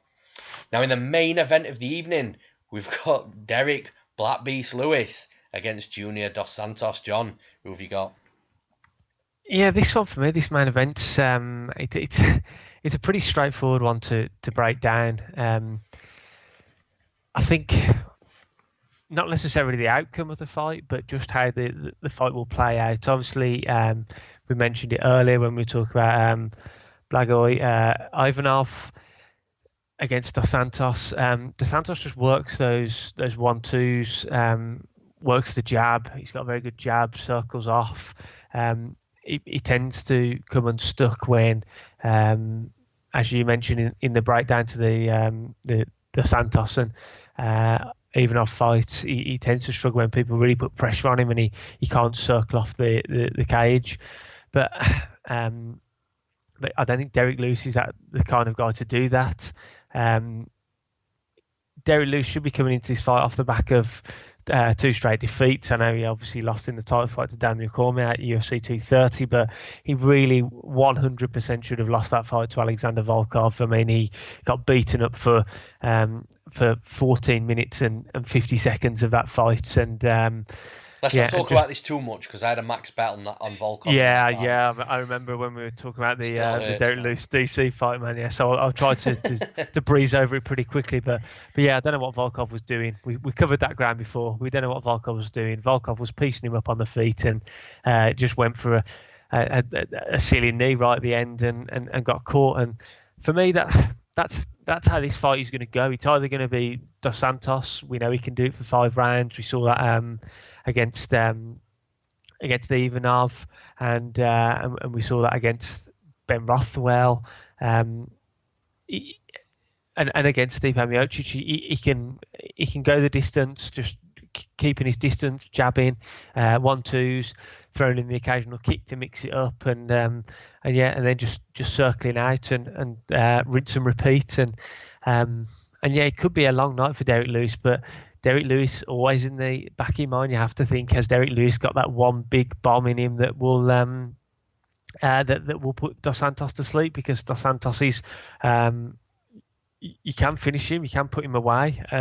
Tuivasa did catch him with a few strikes, and his chin held it pretty well, and he went on to beat Tuivasa with some nice strikes in the second round. But yes, Stipe Miocic put Dos Santos away pretty early. Alistair Overeem put him away.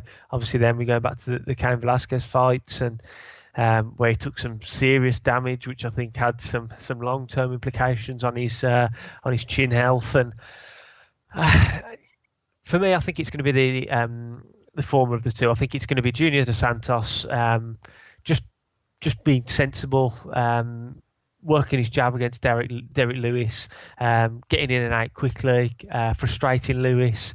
I think we'll see Lewis throwing a lot of strikes at thin air. I think Dos Santos will get in and out quickly. He'll learn from what he saw in the Alexander Volkov fight. You can hurt Derrick Lewis if you connect with the 1-2s. I mean, we know Lewis. He admits himself he tires. He does still retain that power even though he tires, but he does seem to get more wobbly as the fight goes on if you connect clean on his chin though. So yeah, and I think Volkov could have put him away if he'd have just mixed it up slightly when he had Lewis hurt. But yeah, I'm going with Junior Dos Santos to win this main event. I think he'll either win it via a pretty comfortable decision, or if not, I wouldn't be surprised if he put Derrick Lewis away late on, 4th, 5th round possibly. There is always that, especially with heavyweights, as we know, but even more so with Derrick Lewis, there is always that element of risk with Lewis landing that one big bomb like we saw in the Volkov fight. But yeah, for me, I think Dos Santos he struggles most when people pressure him, like the Cain Velasquez, like Stipe Miocic fights. So I don't think we'll see that from Derrick Lewis. I think Dos Santos will be able to work that clever game plan that he has and just fight a sensible fight and get the win. So I'm going with Junior Dos Santos to win this fight. Well, I'm going to start breaking this down by looking at how you beat both of these fighters. So for Junior Dos Santos, the guy moves really well. He's turned into a more of a decision point type in fight. I know he knocked out Tuivasa in the last fight. That's just detrimental to. No, sorry, not detrimental. That just shows how much power that Junior Dos Santos still does have. But he moves backwards really well. The second that his back's close to the cage, he exits perfectly. His movement is really good whilst doing this. So the way to beat Junior Dos Santos, the Junior Dos Santos of 2019 anyway, is to do exactly what Stipe Miocic did, which is tough. Yeah. So what you've got to do is you've got to move forward. You've got to do two things at the same time. You've got to cut off Dos Santos's angles, and you've got to throw in combinations. And you've got to do those two things, side by side. Otherwise, it's not going to work. Because if you're cutting off angles and just throwing one or two shots, then Dos Santos will figure his way out. Even though you've cut off the angle, he'll find an exit somehow. And if you're not cutting off the angle and throwing combinations, you just won't be there for the third, fourth, or fifth shot. So you've got to put them both together, and that's how Miocic knocked him out. People remember that fight that Miocic just came in there and landed a punch, knocked him out, steamrolled him. That's not the case. Miocic had to land volume of power on Dos Santos to knock him out. Now for Derek Lewis, the easiest way to beat Derek Lewis is to work the body to get him tired, to really wane on his gas tank, because once you've got the body hurt, the power will be slightly less, even though Volkov worked the body well and he still ended up getting knocked out. But that's how you beat Derek Lewis. Now, the good thing from Dos Santos's point of view is he does work the body. He's got a nice jab to the body. He's got a nice straight to the body as well. He does work his punches down there to really wear on his opponents over the 5 rounds. That's part of his game plan in regards to this new lease of life that he's got inside the octagon in regards to turning into a point fighter. But this is where the problem comes for Dos Santos. Because Derek Lewis is so much shorter than him, when Dos Santos is throwing the straight punches to the body, he's going to be going a lot lower down. When he's going lower down, that's always a risk to get countered. And you see it time and time again. Like, I almost don't like fighters throwing punches to the body. I don't mind the hooks when they're in a combination and you've thrown like a 1-2 and the guard of the opponent has gone up, just dig a 3 or 4 into the body. I don't mind that at all. That's good boxing. But when it's single shots to the body, I just feel that you see it all the time, how open that fighter then is to be encountered. And I'm a massive fan of Junior Dos Santos, and he's one of my favourite fighters of all time. He's a fighter that, since we found out who he was against Verdum, when he came onto the scene, is a fighter that I don't think I've ever picked against since he beat Verdum. I don't think I've ever picked against Dos Santos to win a fight. However, I am going to have to here. I just think, honestly, I think at some point in this fight, and over 25 minutes, and this isn't because of what happened to Volkov, by the way. I did lose a bet. It was a 5-unit max bet that I lost. It's nothing to do with that. I knew that was always a danger.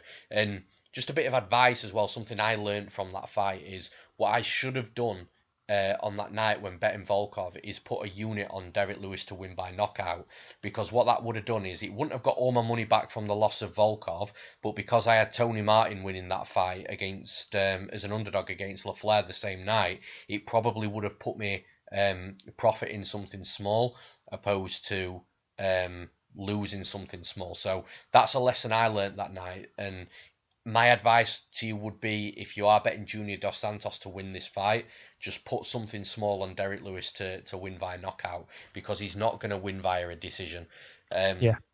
So going back onto the stylistic matchup, I think if Dos Santos is digging that body with the straight shots, the straight punches to the body, I think he's going to get caught at some point. That punch is going to come over. It's going to land. I don't think Dos Santos is as chinny as what people make out. I don't think he's a shot fighter, but you don't need to be chinny and you don't need to be a shot fighter to get knocked out by Derek Lewis. I see it, man. And if Dos Santos doesn't do that, so if Dos Santos works his entire game as per usual and he just leaves the single shots out to the body, I think he wins comfortably. I also think he'll knock Derek Lewis out in that position as well. if he uses kicks to the body opposed to the punches, that's definitely going to favour Dos Santos more, and it's going to give him a greater chance of winning this fight. But I just don't think he is, man. And like, just going back onto that a second, Derek Lewis isn't going to be able to do what Miocic did. He's not going to be able to throw the combinations Miocic threw whilst cutting off the cage. It's just not his game, and I don't think he's going to be able to exploit Dos Santos like that. The way Dos Santos is going to be exploited in this fight is, as I've mentioned, the straight punches to the body, something coming over the top and him getting knocked out. As I've already mentioned, just going back over it one more time, if Dos Santos takes that out of his game and he doesn't use the straight punches to the body, I think he wins the fight. I think he knocks Derek Lewis out. But I think that's part of his game. I think that's what he mixes in, even if he doesn't intend to use it as often. I think it's going to be second nature to him. I think he's going to throw one of them punches to the body at some point in 25 minutes. I think Derek Lewis is going to knock him out. So for the first time ever, I'm picking against Junior Dos Santos. I'm going Derek Lewis to win, and I'm going to take him to win via knockout. And that's all she wrote for the fight breakdowns, guys. But we move on, and welcome to the hot topics portion. So the first things I'd like to kick this off with is a discussion with the heavyweight division. You know, we've got a couple of heavyweight fights on the card tonight. Obviously, as we've just mentioned, we've got in the main event Derek Lewis against Junior Dos Santos. We've also got Big Ben Rothwell against Blagoy Ivanov. So I really just wanted to take a look at where the heavyweight division is right now. I don't think it's as strong as it has been in the past, and I do think there's some things that the UFC need to address in order to pick this, you know, the momentum back up in the heavyweight division. I mean, we've got a great champion, double champ Daniel Cormier, but yeah, his days are numbered as a fighter. I think he's already alluded to that. He may only have one or two more fights at most. So his days are numbered. At some point, that fantastic champion in DC is going to retire, and he's got a great future ahead of him in being an analysis and a broadcaster and a commentator. So I think at that point when DC goes, we're then looking at the rest of the division. Now, we have got some really good fighters in the heavyweight division in regards to Francis Ngannou. Curtis Blades is young. I still think we're going to see more from Volkov as well. Fighters such as Taito Ivasa are coming up. Justin Willis is one that some people are calling a potential prospect for the future as well. But I look at the other side to this. Like I've already mentioned, DC I don't think is going to be around for that much longer. Stipe Miocic, you could argue potentially past his prime. Derek Lewis, how much has he got left? He's got problems with his back. He's said that for a while now, so that's only going to be a matter of time before he has to call it a day with that. Overeem is fading down the rankings. I know he won his last fight against Sergey Pavlovich, but he begs the question how much he's got left, especially after being nearly killed by Francis Ngannou. Cain Velasquez, we saw, has got huge issues. Dos Santos is actually a fighter I think that could, he's ranked 8th right now. I think he can make his way back up that division, man, with, if I'm wrong and Lewis doesn't knock him out and he puts another couple of wins together, I genuinely think he's got the experience and the style to prolong his career. And then, like I say, Alexei Oleinik, Marcin Tybura, Shamil Abdurakhimov, Andrei Orlovsky. I just don't think that the heavyweight division is that strong. And, I'm not disrespecting anyone. I just think a lot of the fighters in the heavyweight division are veterans. The time is probably quite limited. So it's going to be really interesting to see what the UFC do to address this. And I wanted to talk about it just because I think and we see this with every division. The light heavyweight division, we were talking about this not so long ago, about how that was starting to be a bit shallow because the veterans are dropping off, and that's what happens. The veterans drop off, the division becomes shallow, and you have to build it back up again.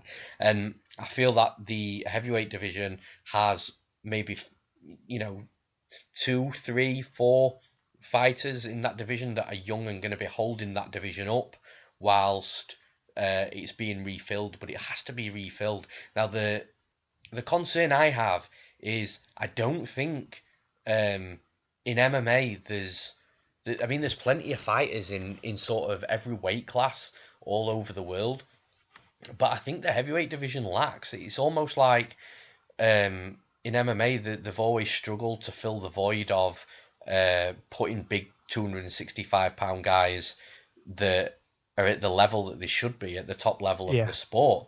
And Brock Lesnar was a pioneer for heavyweights in MMA just because they weren't as big as him at the time. And even Lesnar was raw, man, when he came into UFC. Yes, he was knocking people out, but you know, sheer power and the wrestling, and once he was on top, he could just land strikes. So I'm really concerned of where they're going to find the heavyweights, because you look at other promotions and, like, for example, Cage Warriors, they've got a couple of heavyweights, but you know, it's not filled and stacked with absolute talent. You know, with sort of like 10, 15 fighters that are really, you know, top prospects. The only division that I think is always done, or tend to have done really well with heavyweights, is KSW. And even the heavyweights that are inexperienced, because, you know, they take the big bruisers, just like the UFC did with Brock Lesnar, the heavyweights that haven't got the experience currently are still putting on amazing fights, you know, looking exciting, looking like they can develop to become something great. And, you know, they've got a great champion over there in Phil DeFries, who's, you know, flying the flag for England out there, doing great things. And their heavyweight division's really great, and it's stacked with talent, but it's stacked with talent over sort of 5, 6 or 7 fighters, opposed to, you look at the welterweight division in the UFC, for example, you've got a top 15 of elite guys, and then you've probably got another 10 or 15 fighters behind them, hungry and making their way up the rankings, up the ladder to break the top 15 rankings in the UFC. I just don't think that the heavyweight division in the UFC is as anywhere near as deep as what it should be.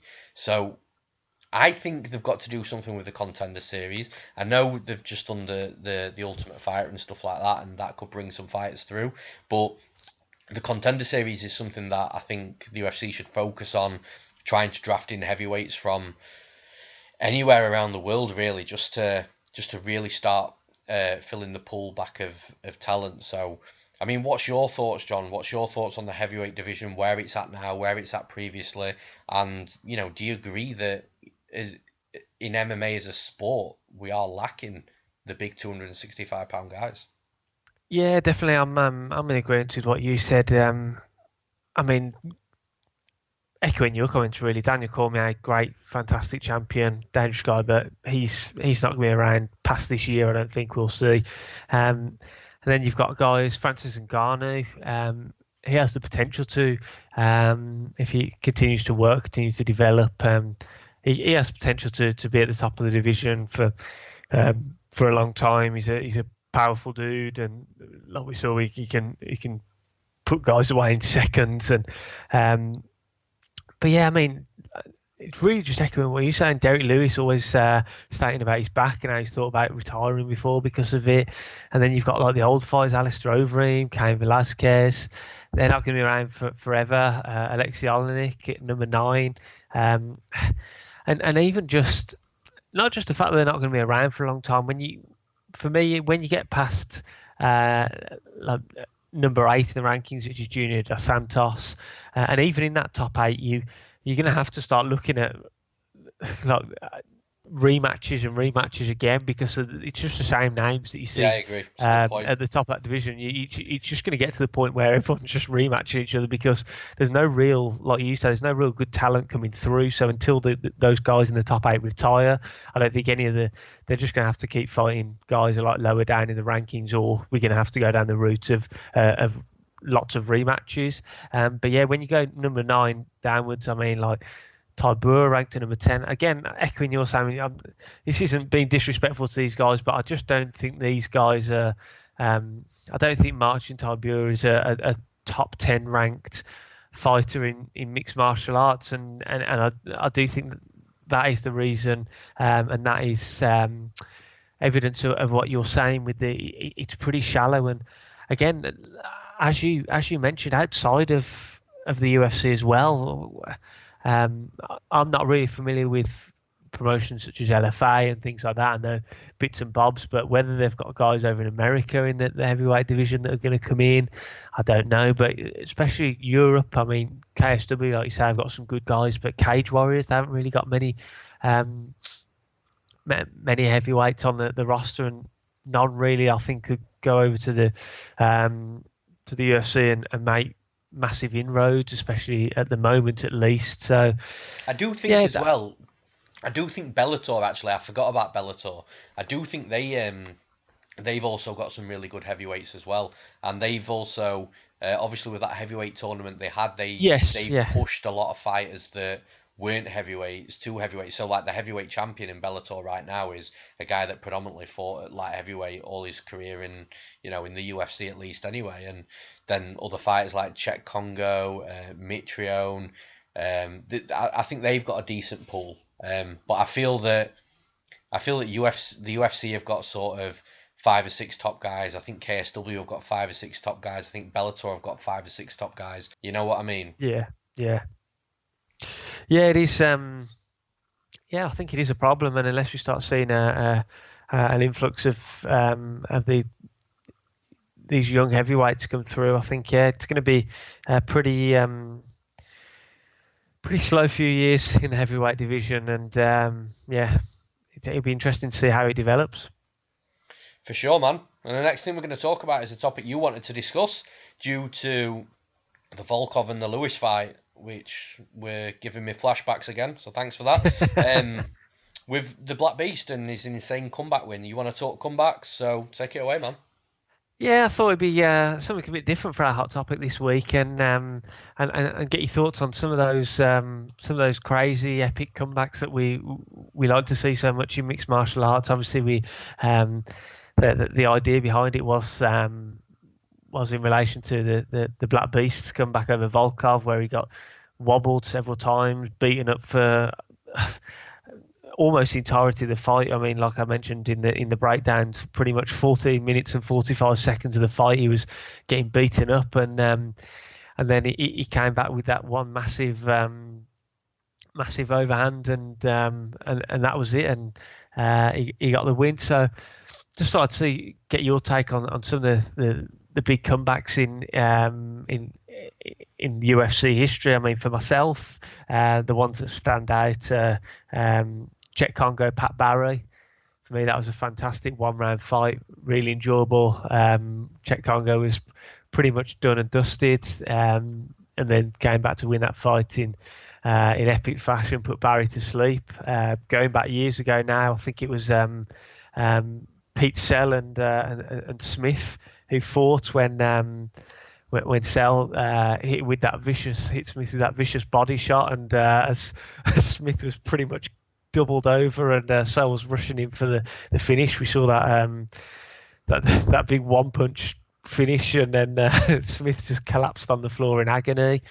And I'm trying to think off the top of my head some other real good come from behind victories. I mean, Darren Elkins as well, against Mirsad Bektic. That was a pretty epic comeback. Bektic had dominated that fight pretty much from start to finish, and then in the third round, Elkins came back and put his pace on Bektic, and then landed that big head kick and put him away. I mean, is there any that stand out to you? Again, this is a good one for any of you guys listening out there as well, that we'd love to hear. We always love to hear your guys' opinions. If there's anything that I haven't mentioned, or of course you mentioned now in your comments. But yeah, fans, I'd love to hear some of their favourite come from behind wins. Yeah, for sure. And if you've got any links as well, not illegal links, but if you've got any legal links to or links to a GIF or something of showing, if it's, for example, like the Pat Barry and Congo fight, if it's a very short span, if you want to drop links in the comments as well, it'll just give everyone a real easy door to open to go and watch some comeback fights. I had 3 in the back of my mind to memory. You mentioned 2 of them. So obviously the first one, the Pat Barry and Congo fight, that for me, that's number 1. Like, yeah. I can just remember, like, for moments like this, when you're watching MMA as a fan, you sort of remember where you were, what you were doing, and this is one of those moments for me. I was at university. I was in the third year of uni, so I think I was 23 at the time, 22, I think 22, 23. I was laid in bed on my own, watching the event. It was, of course, like sort of early hours in the morning, 3, 4 o'clock, and I just remember being a bit tired, as we always are over in the UK watching the live events. And I just remember just sitting up in my bed, and when they started exchanging, and just being like, holy fuck, this is crazy. And then Congo just kept coming back, and I was like, oh my god, like, why is he not dead? And then he comes back and he knocks Barry out, and then just falls on him. He wasn't a tactical jump on him for ground and pound. He fucking fell on him. And like I say, I remember it so vividly, where I was, to the point of what colour my bed sheets were, and what layout the room was. You know what I mean? It's that much of a vivid memory. So for me, my all-time favourite is that one. The other one was the other one you mentioned, Mirsad Bektic and Darren Elkins.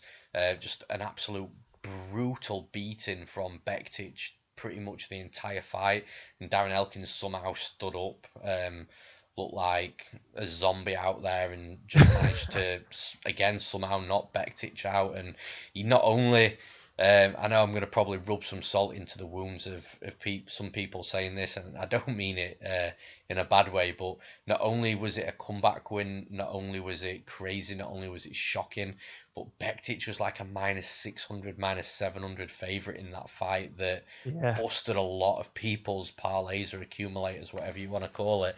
So we've all been there, though, so I can rub salt into those wounds. I've had salt rubbed into my wounds most of the night with the Volkov and the Black Beast thing. So yeah, that for me, that was another crazy one. And then the third one was one that I actually really enjoyed because I had a bet on it, and Yair Rodriguez and Korean Zombie, man. Like, yeah, I could not forget that. You know what I mean? At the time, I thought it was a close fight. I wasn't sure which way it was going to go on the judges' scorecards, but after the knockout from Yair, the scorecards were obviously released publicly and on social media, and Yair lost the fight by unanimous decision, and I think one of the judges even had it like 4 rounds to Korean Zombie, so he lost it. He was losing the fight very comfortably. And like I say, the knockout, how it happened was insane, with the Korean Zombie just coming over Yair's right shoulder at the right time, just as Yair threw a backwards up elbow. The Zombie's got his name because he's so notoriously hard to knock out, yet that sort of crazy elbow knocked him out, and it was the last second. Yeah, in fact, another one's just come to me. That could be the one. Yeah, a few more have come to my head, so I'll let you go first. Another one's just come to me, so obviously I was rubbing the salt into other people's wounds, so you can have a laugh back at me. Paul Craig, Magomed Ankalaev, like of course, a third of a second. Ankalaev, to the point, I know I've said this multiple times, but for people that are tuning in for the first time right now or didn't hear any of the previous podcasts, one of the judges actually wrote on his scorecards, Magomed Ankalaev wins 30-26.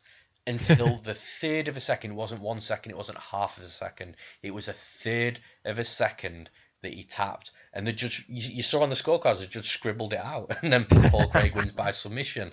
So, yeah, that's another huge one. And that one will stick with me for the rest of my life, I think, because obviously I had a bet on Ankalaev to win the fight. So.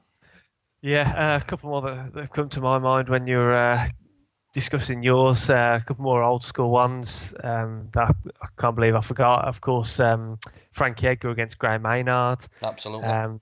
Well, in both of them, I mean, Gray Maynard in both their fights rocked Edgar, and obviously the one came back as a draw, and then Edgar came back and won the second one. Anderson Silva against Charles Sonnen. How could we forget that? Yeah. How could we forget that, man? Sonnen just it was 5 rounds up. Anderson Silva, yeah, man, 5 rounds up, and Anderson Silva with that modified armbar, and well, it's kind of like a triangle armbar, wasn't it? And And yeah, then the other one that we mentioned in the breakdowns again, Tim Boetsch against Yushin Akami, that was pretty fun. Boetsch down a couple of rounds, and then yeah, with those modified uppercuts, and yeah, Akami didn't know where he was. So yeah, as I mentioned before, I'd love to hear what other people out there think are some epic comebacks, fights that they've really enjoyed and they've turned on their head. So yeah, any comments or anything like that, please do leave them, because I always like to hear what everyone else thinks. Absolutely, man. And then finally, as always, we're going to be discussing the potential fights that could earn a fight of the night and a performance of the night bonus. I'm not sure, did you go first last week or did I? I went first last week, I believe, okay. yeah.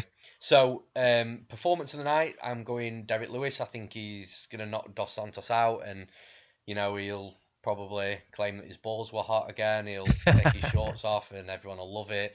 I think he'll get a performance of the night bonus if he knocks out Junior Dos Santos for sure. I think the other performance of the night bonus is going to go to Anthony Rocco Martin. I think he's going to finish Moraes, and I think he's going to look good in doing so as well. So I think that'll stand out to the UFC. I think he'll probably get a bonus if that happens. And then the fight of the night, I'm going to go with Zaleski Dos Santos and Curtis Melender. Again, I've just got a feeling that there's, because of Dos Santos in that spot, because Dos Santos is likely going to be chasing Melender, with Melender being a bit frustrating, I think the fight is going to end up having some sort of crazy in it, and I think it's going to go 3 rounds as well. So I think we're going to see a crazy 3-round decision. So yeah, Derek Lewis, Anthony Rocco Martin, and then Dos Santos and Curtis Melender. Yeah, I'm going to go slightly different. I'm only very slightly, but yeah, I'm going to go with Niko Price to get a performance of the night bonus. I mentioned in the breakdown, I think he's going to finish Tim Means with something powerful. So I think he'll get one of the performance of the night bonuses. Omari Akhmedov, again, I mentioned that I think he could finish Tim Boetsch, and if he does finish Tim Boetsch, I think again he may get a performance of the night bonus. I think that fight may possibly get fight of the night. I think that could be a really fun fight between Boetsch and Akhmedov. I think they'll both just be swinging for the fences. But Dos Santos against Melender was going to be my original pick for fight night. But I'll, just to be different, I'll go with Boetsch and Akhmedov. I think doubling up on that fight. Yeah, I'm doubling up on that fight. Yeah, I think it's going to be a 2-round war, as I mentioned in the breakdown. I think Akhmedov's going to finish him in the second round, and yeah, I think they're just going to swing for 8 or 9 minutes until one of them drops, and I'm going to say it's going to be Omari Akhmedov. Yeah, it's a good shout, man. I like it. Yeah. And that's a lot for this week's podcast, guys. For the bets this week at UFC Wichita, don't forget to check out the premium bets from Newsome MMA and the membership options available too at newsomemma.co.uk/premium-bets. So, John, before we hit the Newsome MMA mentions, what have you got to mention, man? Yeah, of course, just as always, just keep an eye out for the things I'm putting out there. I'm hoping to get some an interview or two for Newsome MMA with some of the fighters on the UFC London card coming up. So keep an eye out for them, and hopefully I'll get some good stuff out there to you guys. And then as always, look out for any articles I put out on Fight Post. Fightpost.co.uk or Fightpost on Facebook, and then yeah, just hit me up on Twitter at MMA and me. Always enjoy talking fights. As I say, week in, week out, I love to hear other people's perspectives on fights, events, latest goings on in the world of MMA. So yeah, give me a follow, and I always make sure I follow back so we can talk some fights. For sure. Now, for the Newsome MMA mentions, first of all, I'd like to mention Concussion Pro 1, who are partners here at Newsome MMA. Concussion Pro 1 are the world's first dedicated concussion supplement, providing protection, recovery and benefits to the brain and body of professional athletes. If you go to concussionpro1.com, you can use promo code NewsomeMMA15 for 15% off your order. The next thing is the long-term sponsors of Newsome MMA, which is CBD Life UK. CBD is an amazing product and something that I use myself. Thousands of professional athletes also use CBD too. And at CBD Life UK, they've got a wide variety of products to suit the needs of any customer. You can go to cbdlifeuk.com and use promo code Newsome MMA to also get 15% off your order. And that's it from us, guys. Enjoy the fights on Saturday night, and we'll see you next week. Enjoy the fights, guys. Thank you.